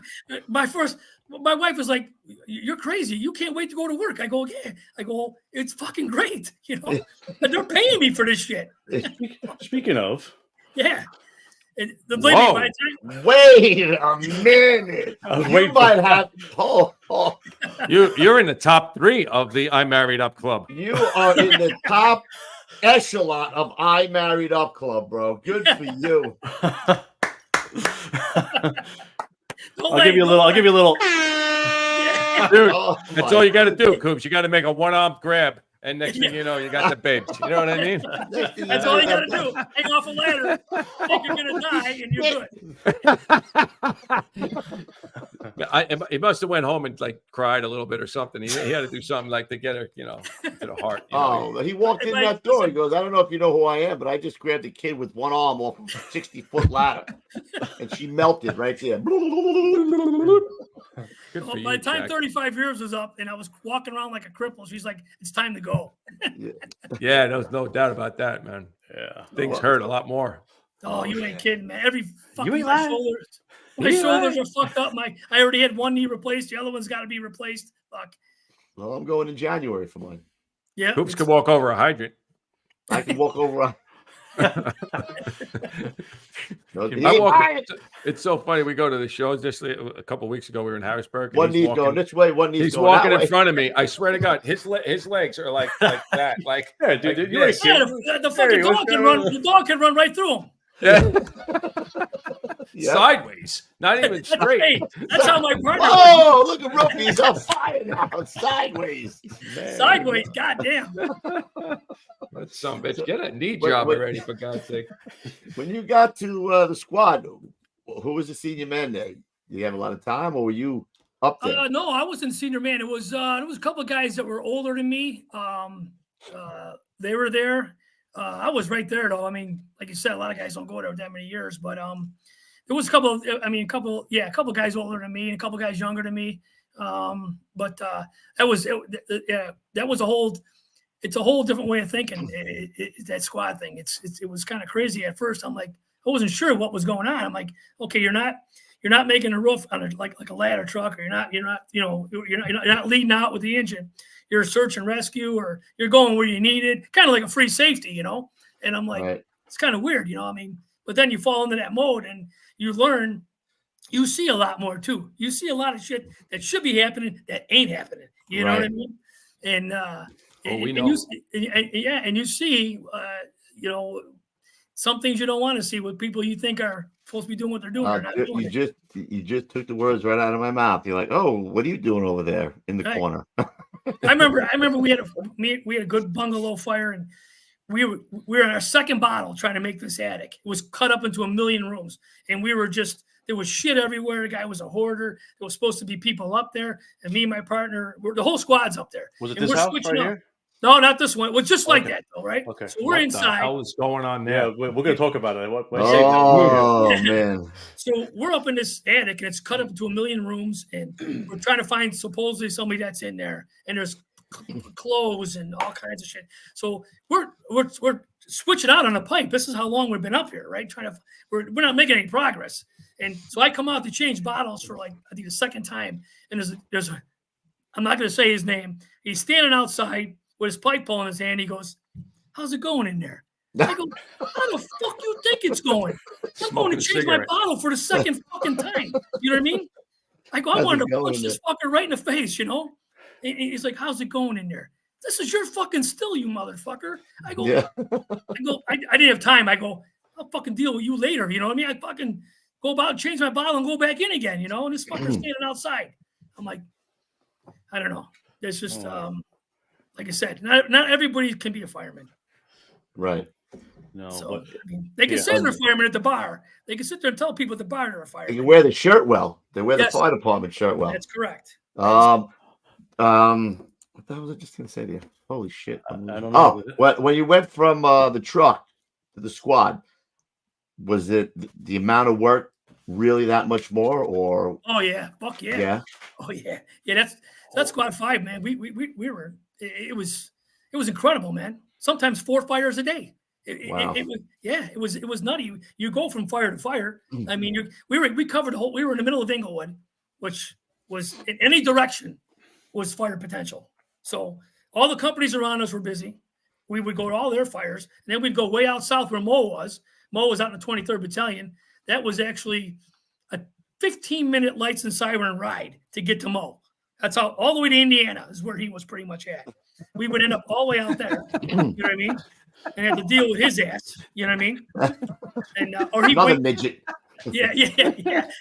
Another Napoleon syndrome. Yeah. 5 point. I think he's 5'5". That guy. I don't know what. Yeah. Well, I tell you small. something. He's shorter than me. That motherfucker. I tell you that. Oh my. Oh my. Mo was good though. Like I said, I had Pat Kehoe, who was our battalion chief. Excellent chief. I mean, Timothy was great. I had so many good chiefs, man. They let us go to work. I mean, some chiefs. That's another thing near the end of my career. They promoted some of these guys that didn't have they wouldn't let us go to work. They were panicking all the time. Everybody out of the building. You know, that's Pat Kehoe right there. Yeah, and that was my partner Artie. I mean, 2 of the best guys, man. I mean, Pat retired the year before I did, and then Artie's going next year.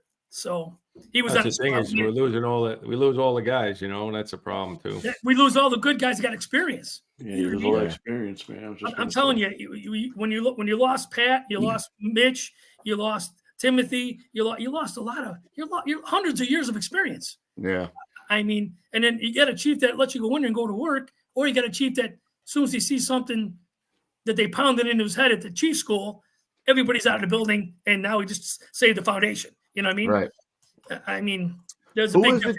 Who is the chief of the special operations out there? Right now? Or who was for a long time? Brian McCardle. He was on Squad 5. No, there's another guy that somebody gave me his number. I'm almost sure he was a Chicago guy. No, it was. I saw the name not too long ago, actually.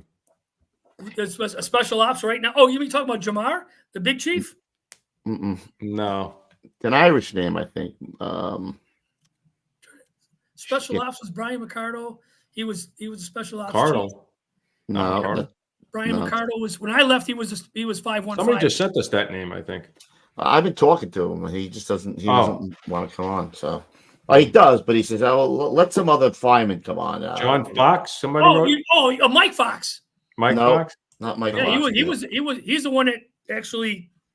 When I was going to go on the squad, you go talk to him first. Yeah. Well, you gotta go kiss the ring. Yeah, pretty much. That's pretty much. The guys are throwing names in here like crazy. John Collins. Johnny Tim Collins, Walsh. he was 515 too on the other ship. Pat Maloney. Pat Maloney. Yeah, Pat Maloney. That's Pat Maloney's the Bad Lieutenant. Remember that movie, The Bad Lieutenant?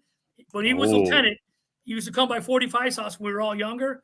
We would get him in so much fucking shit. Thank you, Jimmy Regan. Jimmy Regan. I know Jimmy, yeah. We see Jimmy at Indy all the time. What a great man. Love that guy. Jimmy's a good dude. Yeah. He used to come So Pat Maloney, you know him? You gotta give him a little push. Yeah, I know him, yeah. Give him a little push to come on, Billy. Give him a little tickle. He says he will, but and there's another guy who played for the Chicago Bears, I think, who was a fireman too. Trying to think who that was, but Pat Maloney gave me his number. I gotta look. Pat's very good, very good. It was a good chief, good lieutenant. I mean, I watched him get promoted all the way up from Chief Mitch says he talks to him every day. For God's sake. God's sake. Mitch, hook me up, bro. Let's go. You talk to him every day. Why don't you talk to him on the show? I talked to Pat not too long ago.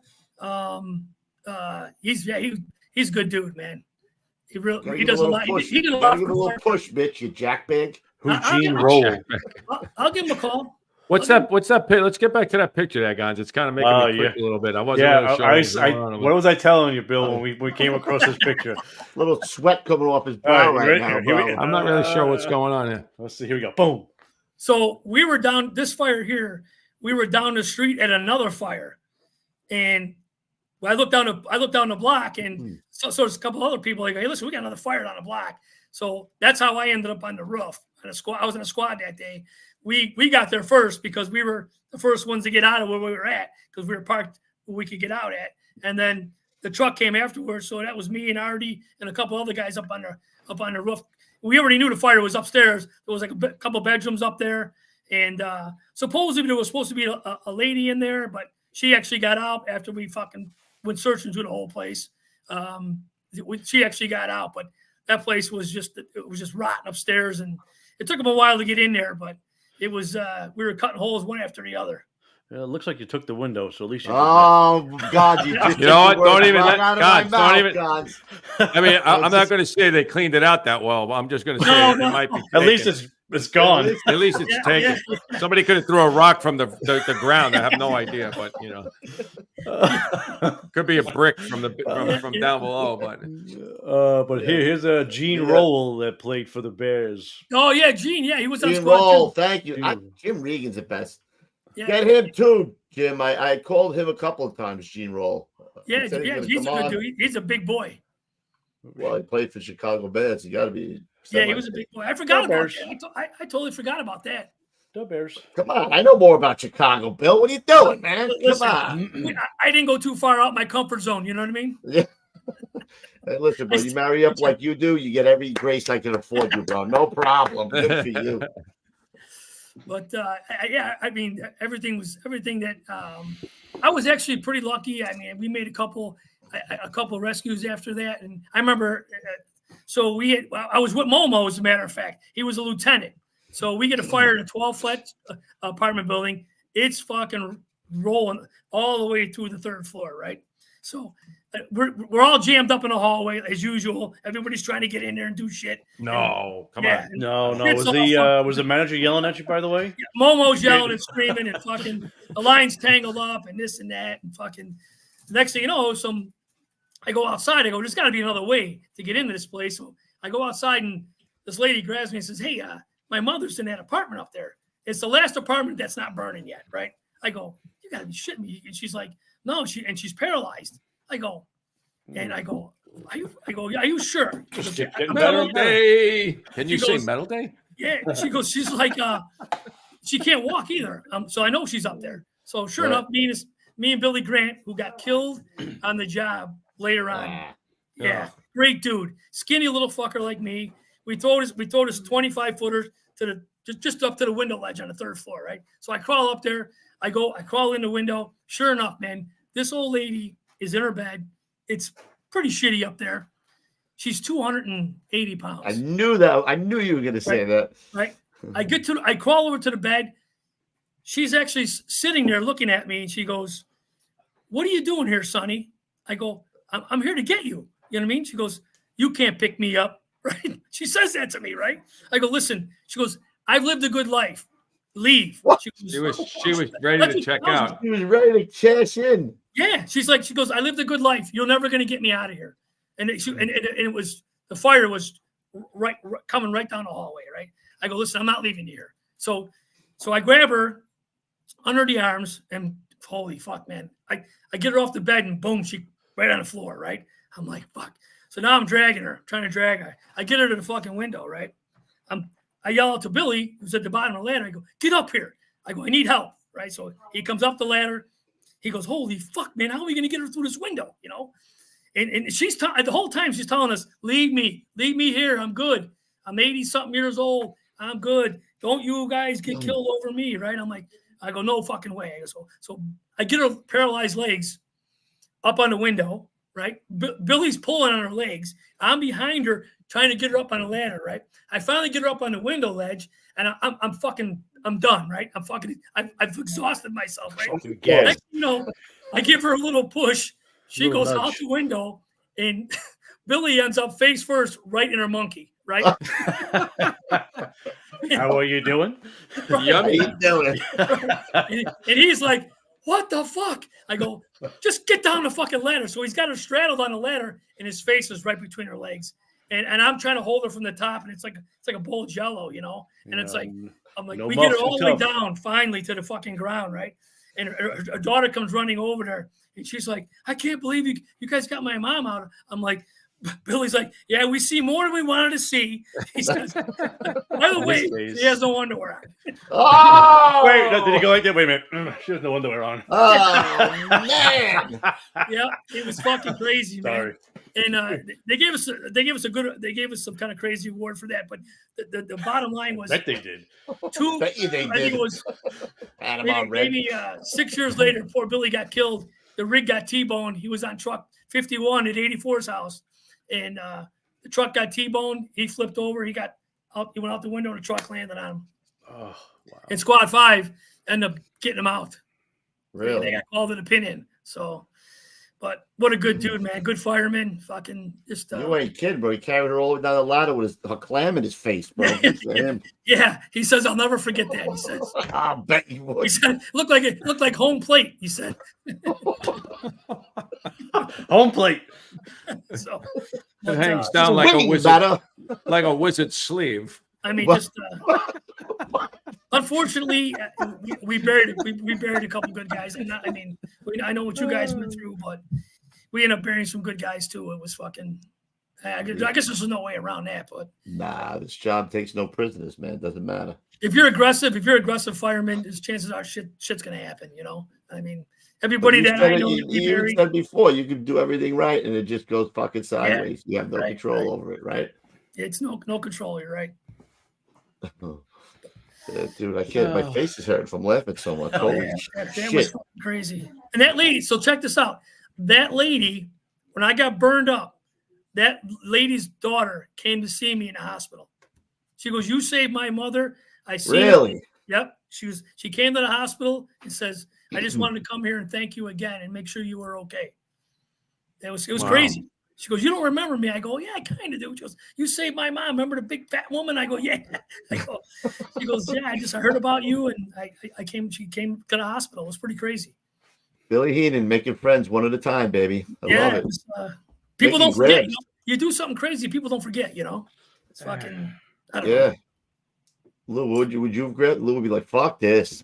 I would have bought her a buzzer. I tell you, she was a tough old broad, man. She just said, "You know what? I'm good, man. Just leave." No, I could see somebody saying that to me too. Like when they're good with it, you know, like you said, when she said that I had a good life, don't worry about it. Like she made peace with it. And she goes, "Sonny, there's no way you're gonna pick me up." I says, "We're gonna get you to that window." I says, and I go, "I got another guy by the window." I mean, to balance her out the window and down the ladder is pretty. If you just seen the way we did it, it wasn't very pretty. It just doesn't matter. You got the job done, bro. It never is, brother. Yeah, it's. I mean, we probably did more damage getting her out of there than it was, you know, if she would have stayed. But, I like what he says. Keep your head out the window and breathe. We'll you know. It was crazy. Run the line over her or something. Yeah, Momo was at that. Momo remembers that fire, so he does. I don't know where he is tonight. I thought he'd be in the chat tonight. That little. Yeah, he was all over me, telling me shit. So, You got any more pictures in there, Guns? I got a few. I got a couple of good Let's ones. go Here. through This some. guy. Oh, that was we froze our balls off that night. Oh. We were up in a basket for a long time, me and Artie. What the hell happened to your front piece? It's got fucked up over the years, you know. I just never. Yeah, this was better. You think it looks like a fucking waffle on your head, a burnt waffle. Listen, they tried to change my helmet like 5 times, and I wouldn't let them. You know? Yeah, he's got another one. It's like reoccurring. We got this one. Same job. The shrinking dinks. Remember the shrinking dinks? That's what the helmet looks like. It looks like a shrinking dink. Holy shit, that is so funny. That's true. Yeah. Where is that helmet now, Bill? It's in my basement, man. They tried to. They said you could keep that motherfucker. I said you're fucking right. I'm keeping it. You're goddamn right. I'm keeping that thing protected my dome for a long time, man. Nice. We got you and like your a yarmulke on your head. Yeah. You can see the difference in the helmets. My buddy came on after me, and they started going to those bigger ass helmets that were heavy as fuck on your head. You know. Yeah. Dude, that looks like, I don't even know what that looks like on your head right there. I don't think I've ever seen a more burnt up helmet than that roof. That's pretty funny, man. You know what? I think these guys might be right. You walk the walk, bro. Yeah, for sure. I don't know. It was good. I had fun, you know. Is this the guy that was standing out there? So how's it going in there? Yeah, no. That's I'm just kidding. I know better. I'm just kidding. Artie knows who I'm talking about too, because he was at that fire. Because I seen that motherfucker out in the backyard. You know? Good. How's it going? This is a little harder to see, but no, that was the train crash at O'Hare Airport when they drove the L train up the escalator. Wow, that's a big. Yeah. Don't smoke weed and try to drive an L train. Oh my god! And then, put that back, Gonzo. How the fuck did that happen? Yeah, you fell asleep at the wheel, right? Yep, she fell asleep at the wheel. I thought that looked like a drill, like set up like a lever. drill or something.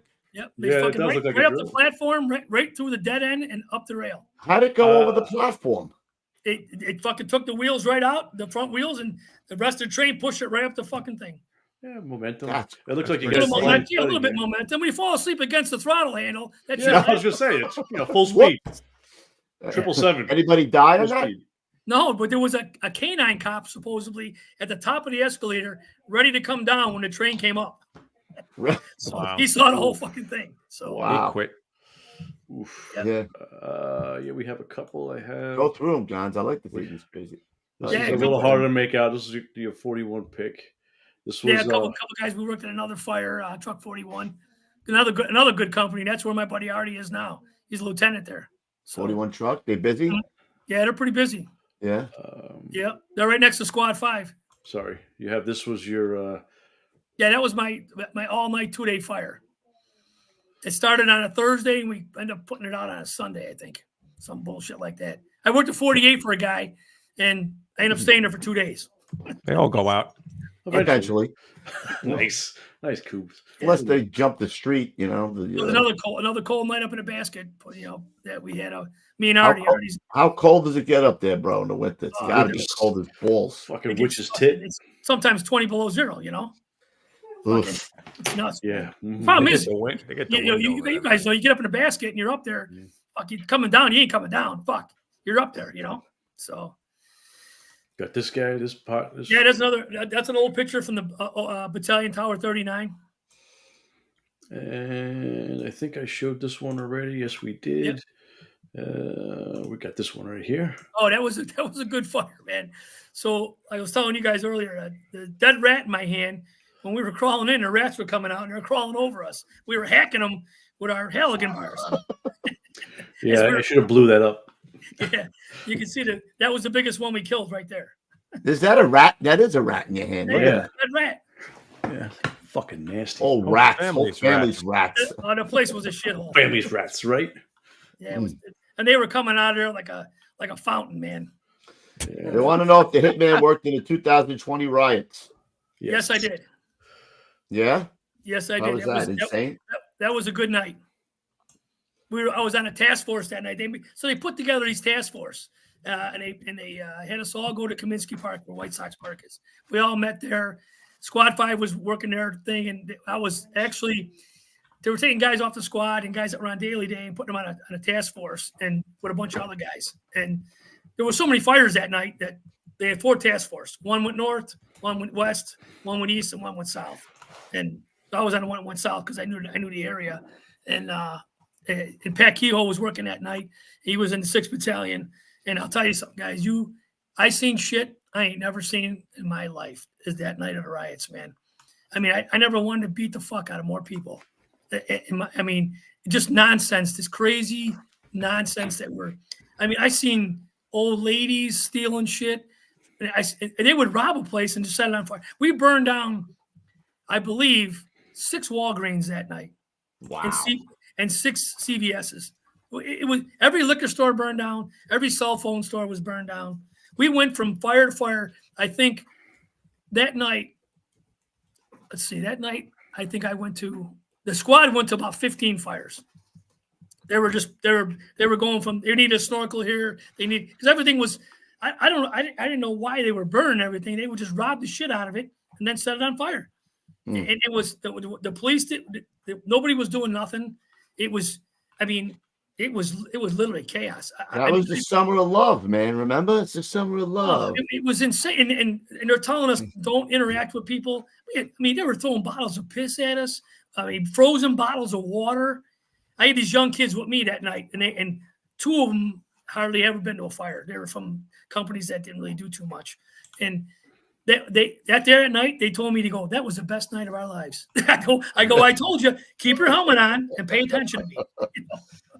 And we let out, I don't know how many times. And what they were telling us to do with the task force was just knock it down as best you can and move on to the next one. And that's pretty much this is the kind of fucking shit. It was nuts. And that went on for 2 days. Wow. What was that from? Is that the Black Lives Matter thing? Yeah, that was the George Floyd riot shit. Oh, the Floyd. Not like making a statement like burning down your own town. It really sent a message. And the bad part about it was I was back in my old neighborhood, Squad 5's neighborhood, with the task force, and these poor people that helped these people out, they gave them breaks on buying shit. They burned down all their businesses, man. And then they wonder why none of them came back. You don't hear about any of that shit anymore. It was terrible. I seen some of these store owners out in front crying, and they knew the people that were robbing them. They're like, and they're telling them, why are you robbing me? And they're like, it's a free for all, It was insane. I mean, the first night was downtown. No Chicago. Chinese restaurants went down, Coobs. Everything went down. What? I was going to say no Chinese restaurants. Usually they're packing. Yeah. I mean, Asians will fuck you up, bro. Don't steal from them, bro. I'm telling you now. It was nuts. The first night was downtown, and that was a bunch of fucking white, crazy ass fucking skateboard kids that were Antifa. Yeah, no doubt. I mean, I told my wife, ever seen an Antifa guy on a skateboard, I'll run him over. I swear to God. You know who needs a beating? Their parents. Their parents need a good fucking beating. They were ignorant and fucking. It was just crazy, man. Then the second night, Inglewood caught on to what was going on downtown, and they burned that place. They burned the whole South Side down. It was insane. I never seen anything like that in my life.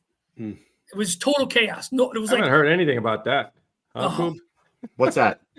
None of it. Exactly. What? It's like fairy dust. Yeah. Nobody got arrested. Nobody knows nothing. Why would you? None of the cameras.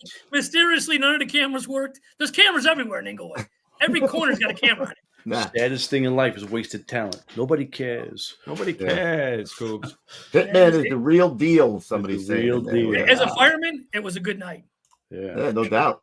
Yeah, man. You just went from fire to fire. It was crazy. We would hardly even bed the hose. We would throw it in a pile on top and go right down the block to the next fire. I think the closest thing that we ever had to that was the blackout in '77 when they were burning everything down. Well, they had the blackout in 2000. That was pretty close. 2003 or 4. Yeah, it was. We're so in a shopping. There was a shopping like a strip mall, right? We had a Sally's Beauty Supply that they had robbed every hair extension out of it. Took everything out of there, right? They set it on fire. So I'm trying to watch these 2 young kids because they were very inexperienced. So I'm trying to keep an eye on them, and there's just crazy shit going on all around us. I'm watching. They backed up to this Bank of America ATM thing, like a little hallway with an ATM in it. They ran the car through the ATM thing, chained up the ATM, and dragged it out, right? They were driving around the parking lot where they chained up, trying to smash it open. And I remember we had 2 state troopers with us that were trying to follow us to every fire so we wouldn't get killed. He's like, listen, as soon as that ATM breaks open, it's going to be utter chaos, he says. So hurry up and put this fire out so we can get the fuck out of here. It was insane, man. They're dragging this ATM around. ATM roof, he's making me nervous. I saw you. You had a little bead of sweat there coming down. Hey, Hitman, Big Easy said he's the real deal, whoever the Big Easy is. Oh, that's Eric Mason, my buddy Eric. He's a lieutenant now. He was at Tower 39. He's asking about the Rocky the Raccoon story, but you came in too late, bro. We already told. Yeah, I hit him up. That's a great story. Eric's he's a good fireman. He's a lieutenant now. I mean, that's one thing I wish the fire department would. I mean, across the board, anywhere you should get promoted by a little. Your experience should count for everything. I think. I mean, don't get me wrong. You take a test. That's all bullshit. I think, but I mean, the good guys. A lot of good guys never get promoted. Right. I mean, it's just. I mean, then again, a lot of good guys stay with good companies, but. I mean, I know a lot of guys that should have been promoted and a lot of guys that shouldn't have been promoted. Right. You know what I mean? I was just talking about this with my wife. We were watching the show Band of Brothers the other day, and they were like, those field promotions mean more than a guy who just gets promoted out of school or something like that, Right. They should do that in the fire department. How do you, I mean, sometimes it's not your fault. You go to a slow company, okay? And it takes time to get out of it because you need time to get a good spot, right? But you promote a guy who's been at a company that really doesn't done shit. Right. And you're going to put him in charge of some guys that might not know much either. And that's when you end up with your Maydays. You know what I mean? And, I mean, to me, there's just a lot of talent just went to the wayside because we got to do it this way. Or we got to have so many of these guys. Or we got to have so many of these guys. You know what I mean? What about they're in charge of people's lives, man? I mean, come on. You work your ass off. You work your ass off at a busy company. After maybe 15 years, you should be a lieutenant somewhere. You know what I mean? Or whatever. I mean, that's just my feeling on that. But that's never. No. I mean, everybody agrees with that. Obviously, you want to be with the bosses, who have the most experience, right? Because you feel the most comfortable with that. But right. Yeah. That's why when you get a good chief, or like we had Pat and Pat Keogh and Mitch, and we knew all the good chiefs around us. I mean, and then when you see these guys leave, and sometimes you see what gets replaced, and you see what happens at a fire, thinking to myself, this should never happen, you know. Or when the chief asks you, "How do you think we're doing?" What do you mean? What are you asking me for? I don't know. How do you think we're doing? I go, Chief, we're losing. You know what I mean? We're not doing good, Chief. No, not doing. We didn't do so good here. I don't know. I mean, just we say, Bill, all the time. If you want to go to work, even if, like you said, if you don't have any hooks or you don't know shit and you get stuck in a slow house, and it, like you said, it does take time to get out of there. You will find the work, right? You might not be in the busiest place, but if you want to go to work and you make it your point that you want to go to work. Listen, if you're the captain of a company and some kid keeps showing up every week, at your place, who are you going to take? You're going to take some kid. Who are you going to take? You're absolutely right. I gave a little speech at an academy class, and Clay Whiteley, who was on Squad Fire for us for a while, he's running the academy now, he's a great guy and he does a great job. And so he says, you got to come down there and talk to these kids, So I go down there and I tell them, I go, can I say what I want? Because I'm not going to powder coat it and tell you what the city wants you to hear. You know what I mean? So I'm going to tell them how what my experiences were and what I feel. And I told them, I said, listen, there's 80 of you in this class. I go, I'm going to be honest with you. Half of you will be firemen. Half of you will be content wherever you go. I go, that's just the way it is. I go, you want to be a fireman in this job? You can be a fireman. You find, like you said, you find your way to a place and you'll be there. If you get to a place and you're content and don't want to do shit, well, you could be a load too and say you're a fireman at a bar and do whatever the hell you want to do. I says, but like you said, you want to be a fireman, you could be a fireman. And you will find the work. You will find the work, exactly. Mm-hmm. And then one kid says to me, goes, how can you say that? I go, I'm telling you, because some people in my class never became firemen either. They found a place where they got comfortable and never moved. I says, I would say, Coobs, what? There's a seat for every ass too. There's a seat for every ass. There's places that need, slow houses. You need a guy there. The world needs ditch diggers too, Danny. That's right, Judge Smales. Listen, it is. You get whatever you want out of the job, right? But I just got a couple of emails from a couple of kids within the last week. One of the guys, I think he said he was from Ohio. He's in the FDNY Academy, and he wants to know what he should do. He wants to go here. And I said, listen, you got to be in the top 10%, probably 15% of that class if you don't have a hook to try and be able to get to a division that you want to go to.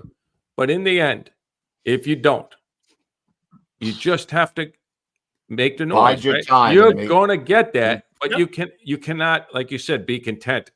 It has to be on your mind all the time. You're practicing all the time. You're working at the firehouse, even if it's slow, all the time. And then you go on interviews. You talk to people, and they're going to know that you have to get out of there. If they're worth anything, how many people have you said, listen, man, you got to get the fuck out of here? You know what I mean? You're going to die here. I mean, we were a couple of the chiefs that we used to work with downtown because Squad 5 ended up get put in downtown's district, which some of the downtown companies don't do nothing. Right. So I tell these kids when I go to Squad 1, we take a detail of Squad 1. I say, listen, man, tell the chief you want to get detailed. Get the fuck out of here. You're sitting here on the couch talking about what you want to do, but you ain't doing nothing about it. I go, every transfer order, put in. Eventually, you're going to get something. And it happened to my neighbor's son right over here. He got put in one of the worst. I'm not going to say what company. I won't say it. Yeah. Yeah, in the city, and he was stuck there. I go, listen, just keep putting in. I call me, tell me what's on the vacancy. I'll tell you what you got a shot at. Sure enough, he slowly got out of downtown. Now he's at a busy truck company. Took him 5 years, but he's there. And you know what he told me? He called me the other day. He says, you know what? You were right. I love it here. I go, I told you. I go, there's when you get to a good firehouse, you'll fucking know it. You know what I mean? Right. I go, you know what? If you do the right thing, maybe somebody notices it. Yeah. And they'll make a call for you. If they see that, they'll say, hey, I can help you. You got to get out of here. They say, well, they'll vouch for you, right? That's what I'm saying. They'll vouch for you. Some kid is like, comes up to you and say, hey, boss, I'm looking. I want to try and get over here. I'm like, listen, man, you need a lot more work. You better start getting your game up because I'm not vouching for you to go over there, and vice versa. If I know that a kid is he's got to get out of here because he's going to be a good. You can see it. You can see it. Yeah, you know a kid that wants to learn. He's got to get out of there, right? Right. So, unfortunately, but honesty is good. Brutal honesty, man. Unfortunately, in the city of Chicago, 20% of the fire department works, and the rest of it's what it is. You know what I'm saying? That's we say that all the time. I think ours is less. Yeah, right. 20% 10% is extraordinary. We got about 80% ordinary, and like 10% really suck. So it's about we only got about 10% that really are like extraordinary guys that you're like, holy shit. Yeah, those are the guys we try to get on the show. Yeah. I mean, it's unfortunate that some firehouses just ain't busy. It's just the way it is. Right. But like you said, you find your way. If you want to, you find your way. Listen, even the busy places that were historically busy, even in New York, are not as busy. You know what I mean? Yeah. So, if you're going to go somewhere, you still have to go there because that's where there's more work. Right. But it's not like it, anything close to what it was. And you know what the other thing is? You can't let the other guys beat you down to conform to them, because when I was in 39 and 16, I used to repack the life-saving rope for the engine and the truck. And the guys used to make fun of me all the time. Oh, what are you doing the engines for? Oh, what are you doing the engines for? Or I cleaned the tools on both rigs. And the captain of the truck saw that, and he's the one who got me over to the squad. Saw what I was doing. I would sit on every drill, engine, and truck, and he got me over to the squad because he saw that I was looking for something else. Yeah, right. Don't let the guys fucking beat you down, because they'll make fun of you. They'll try to pressure you into not doing anything. Yeah, they'll say, "Hey, what do you want to leave here for? We got it made here," or some bullshit. Yeah.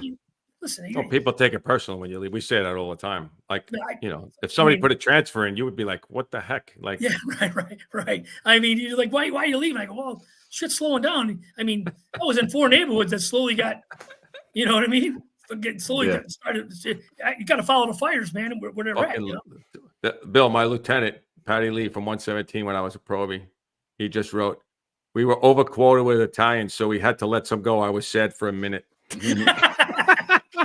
Always got to throw that one hook in there. You know, he's got that one haymaker he throws in there. Some of a bitch. That's son of a bitch. I think he got me grouped in with them other Ginzos. That's the problem. He got me. He's got me grouped in there. Well, you were part of the Ginzos. I know, but I you know, I'm just saying. It's still. I mean, it's still like the once you get a good firehouse, it's like I'm not.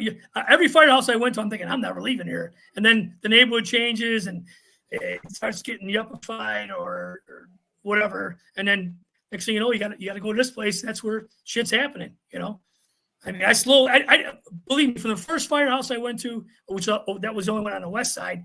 Everything after that was only within a mile of where I was at. You know what I'm saying? I never went out of that 3, 4, 5 minutes. The band of Ginzos. It's in the band of brothers. Nice. Nice. All right, so you wind up retiring 2021? Yep. Wow.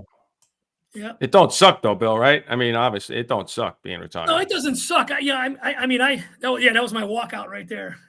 That was the last time I went on Ashland Avenue for a while. So anyway, it wasn't bad. I mean, I was getting so at the point that I left Squad 5, the whole squad was in their 50s. You fucking believe that? I mean, wow. It was crazy. I mean, I'm thinking. I looked at it. I told the guys one time at the kitchen table, I go, "Do you realize there's only 1 or 2 guys here in their late 40s? We're all in our 50s." I mean, Billy Monaco, who just got promoted, that's why he left. He's getting forced off the job. He was 60 at the time. That's insane. I'm thinking to myself, we're going to sometimes 2 or 3 fires a night, getting our asses whooped. And I'm thinking, we're all in our fucking 50s, and we're still doing this crazy shit. You know? That's how much you love it. You don't want to leave. You know? What made you want to pack it in then? What was the determination? I had 35 years. My knees were killing me, and one was really bad. I mean, I felt, to me, I felt like I was really getting slow. I mean, I was still doing the job, but man, I could feel it. I mean, I was living off ibuprofen. You know what I mean? I was every fire I was taking 800s, man, just so I can, just stop some of the pain and shit. But I mean, 35 years, and like I said, a lot of my guys were leaving. They got promoted, so it was time. I mean, what else? It was just that time, When it's time, Bill. And then Pat, was my chief. He retired a year before me. I was supposed to go that year, and I am hanging. They talked me into staying a year, and I'm like, then they tried talking me into it again. I'm like, listen, man, it's time, man. I still want to do things. I still want to be able to walk and do things, Right. So, but then my wife was on me a little bit. Time for you to go, And the last year, I got my hand smashed. I had a guy drop a window from the 2nd floor on my head. I'm like, this is a sign, man. Get the fuck off. You know what I mean? Speaking of time, you know what time it is, Guns? I think I know what time it is. You know what time it is? What time is it? It's time for the old school tip of the day. All right, my old school tip is, take it away. My last year on a job, we had 3 Maydays. When you're in a fireman, stay with your friends, stay with your partners, and know where you're at in the building. That's my tip of the day. Sweet. Excellent. Short and to the point. Excellent. Bill, I thoroughly enjoyed listening to you and your career. Get over the refrigerator. Get over. Son of a bitch. Get over the refrigerator. Did you check that refrigerator for heat? Oh man, you're gonna make I'll never forget that refrigerator. No way. You won't. Really, I enjoyed the show. They were right. You live. You guys are all the same, man. Career. You guys are all the same. All the Every one of you. All of them. Every one of them is almost exactly the same. You could all hard charging too, bro. Listen, like I said, I couldn't ask for a better career, man. The guys I worked with, unbelievable, man. Nobody that I ever look at that I worked with say, "Oh, man, he shouldn't be here." These guys are all good guys. I mean, I didn't, like I said, I stayed in a busy area my whole career and worked with a lot of the same guys for probably 30 years. Some of the guys, and here and there, wherever they switch companies, whatever. But you knew all the guys, So now enjoy collecting your pension with that beautiful wife of yours. Bill, we just got to keep waking up now, baby. That's it. You got to keep getting up every morning, bro. I go for my checks, and that's one thing I do. We got to check the cancer bullshit and try to stay on top of that shit. And like you said, hopefully hit the pension hard. And And, and like I said, I missed the guys. I don't know if I missed the circus, but I missed the clowns, Yeah, you miss the players. You don't miss the game. I have to say, me and Coobs are lucky because we get to do this, and it kind of really keeps us tied into a lot of the job. So when, I'm always like, retirement's great. I don't really miss it. Yeah, because I'm doing this with firemen every week, talking about the job all the time. It's you guys do a good job. I like it, man. It's you guys did a really good now job. you got to watch Funny it. thing about firemen. Night and day, they're always firemen. The fucking segue right now. Look at Gonzo's on his game tonight, bro. Gonzo. I didn't like his hat tonight, though. His hat, something's going on with the hat. Yeah, it's a little fucked. It was a little. You don't got no product in it? Very little. It's got a little something going on. It's got a little. All right. So who do we got on Monday, Ruff? I don't even look. Thursday? No, Guys, I appreciate you guys having me on, man. Bill, I really enjoyed it, man. Dennis Hargett. Stories. It was fun. You have Dennis Keep Hargett. those jagoffs out there to watch it. Yeah. Listen, man, you guys keep it up, man. You guys are doing a good job. Yeah. We Thank you, will. brother. I don't know if you're in. You ever make your way to New York, but in August we have for all the guests we had on for the year, we have a boat ride on a fireboat around the Statue of Liberty. No shit. Yeah, man. So I'll send out. It don't suck. No, No, don't good. Yeah. No, I want to come there anyway. I want to see the memorial. Yeah, don't worry about bringing your wife too. She's invited as well. God, they love you, man. That's not the love. They're talking about you. You got to take a newspaper and just like smack him, Coops, nose every once in a while. That's all. Let me know about that. Oh, well, absolutely. the Evites will go out. I have your email, so the Evites will go out. Okay. Listen, guys, keep Sunday, it up, man. Sunday, August 4th. Some young kids are going to learn some shit. Yeah, Sunday, August 4th, man. Okay. Any shout outs, Roof? Shout out to a couple guys. There's a couple New York guys down there with my buddy Terry McPolin. He's down there. A couple New York guys are down there to listen in. Shout out to my young gun buddies at 45. They're all retired now. Shout out to all the guys I worked with, man. Squad 5, Truck 20, 84. I mean, had a great career, man. Couldn't ask for anything better. I don't think you can call them young guns anymore. You might have to call them Rusty Pistols might be more like it. Rusty Pistols. Rusty Pistols. Yeah, we hear that a lot now. All right. Gons, what about you? Any shout outs? No, sir, I do not at the time. No, I don't. Next time, put a little soul glow on that, will you? You got to let your soul glow. Maybe I need to get a haircut. I don't know. We'll figure it out. Maybe it's the angle of the camera. Just make it look like shit. I don't know. I'm blaming something other than my head. Good job. All right. All right, boys. I appreciate it, man. Be safe out there. Don't hang up yet. No, all right, guys. We will see you on Thursday. Until then, stay low and go. All right. All right, Bill. Thanks again. We'll see you at the big one, everybody. Thanks, guys. All right, guys. Saddle up. Sounds like work. Have a good Thank night. you. Thank you. You yes, some of them. Goodbye.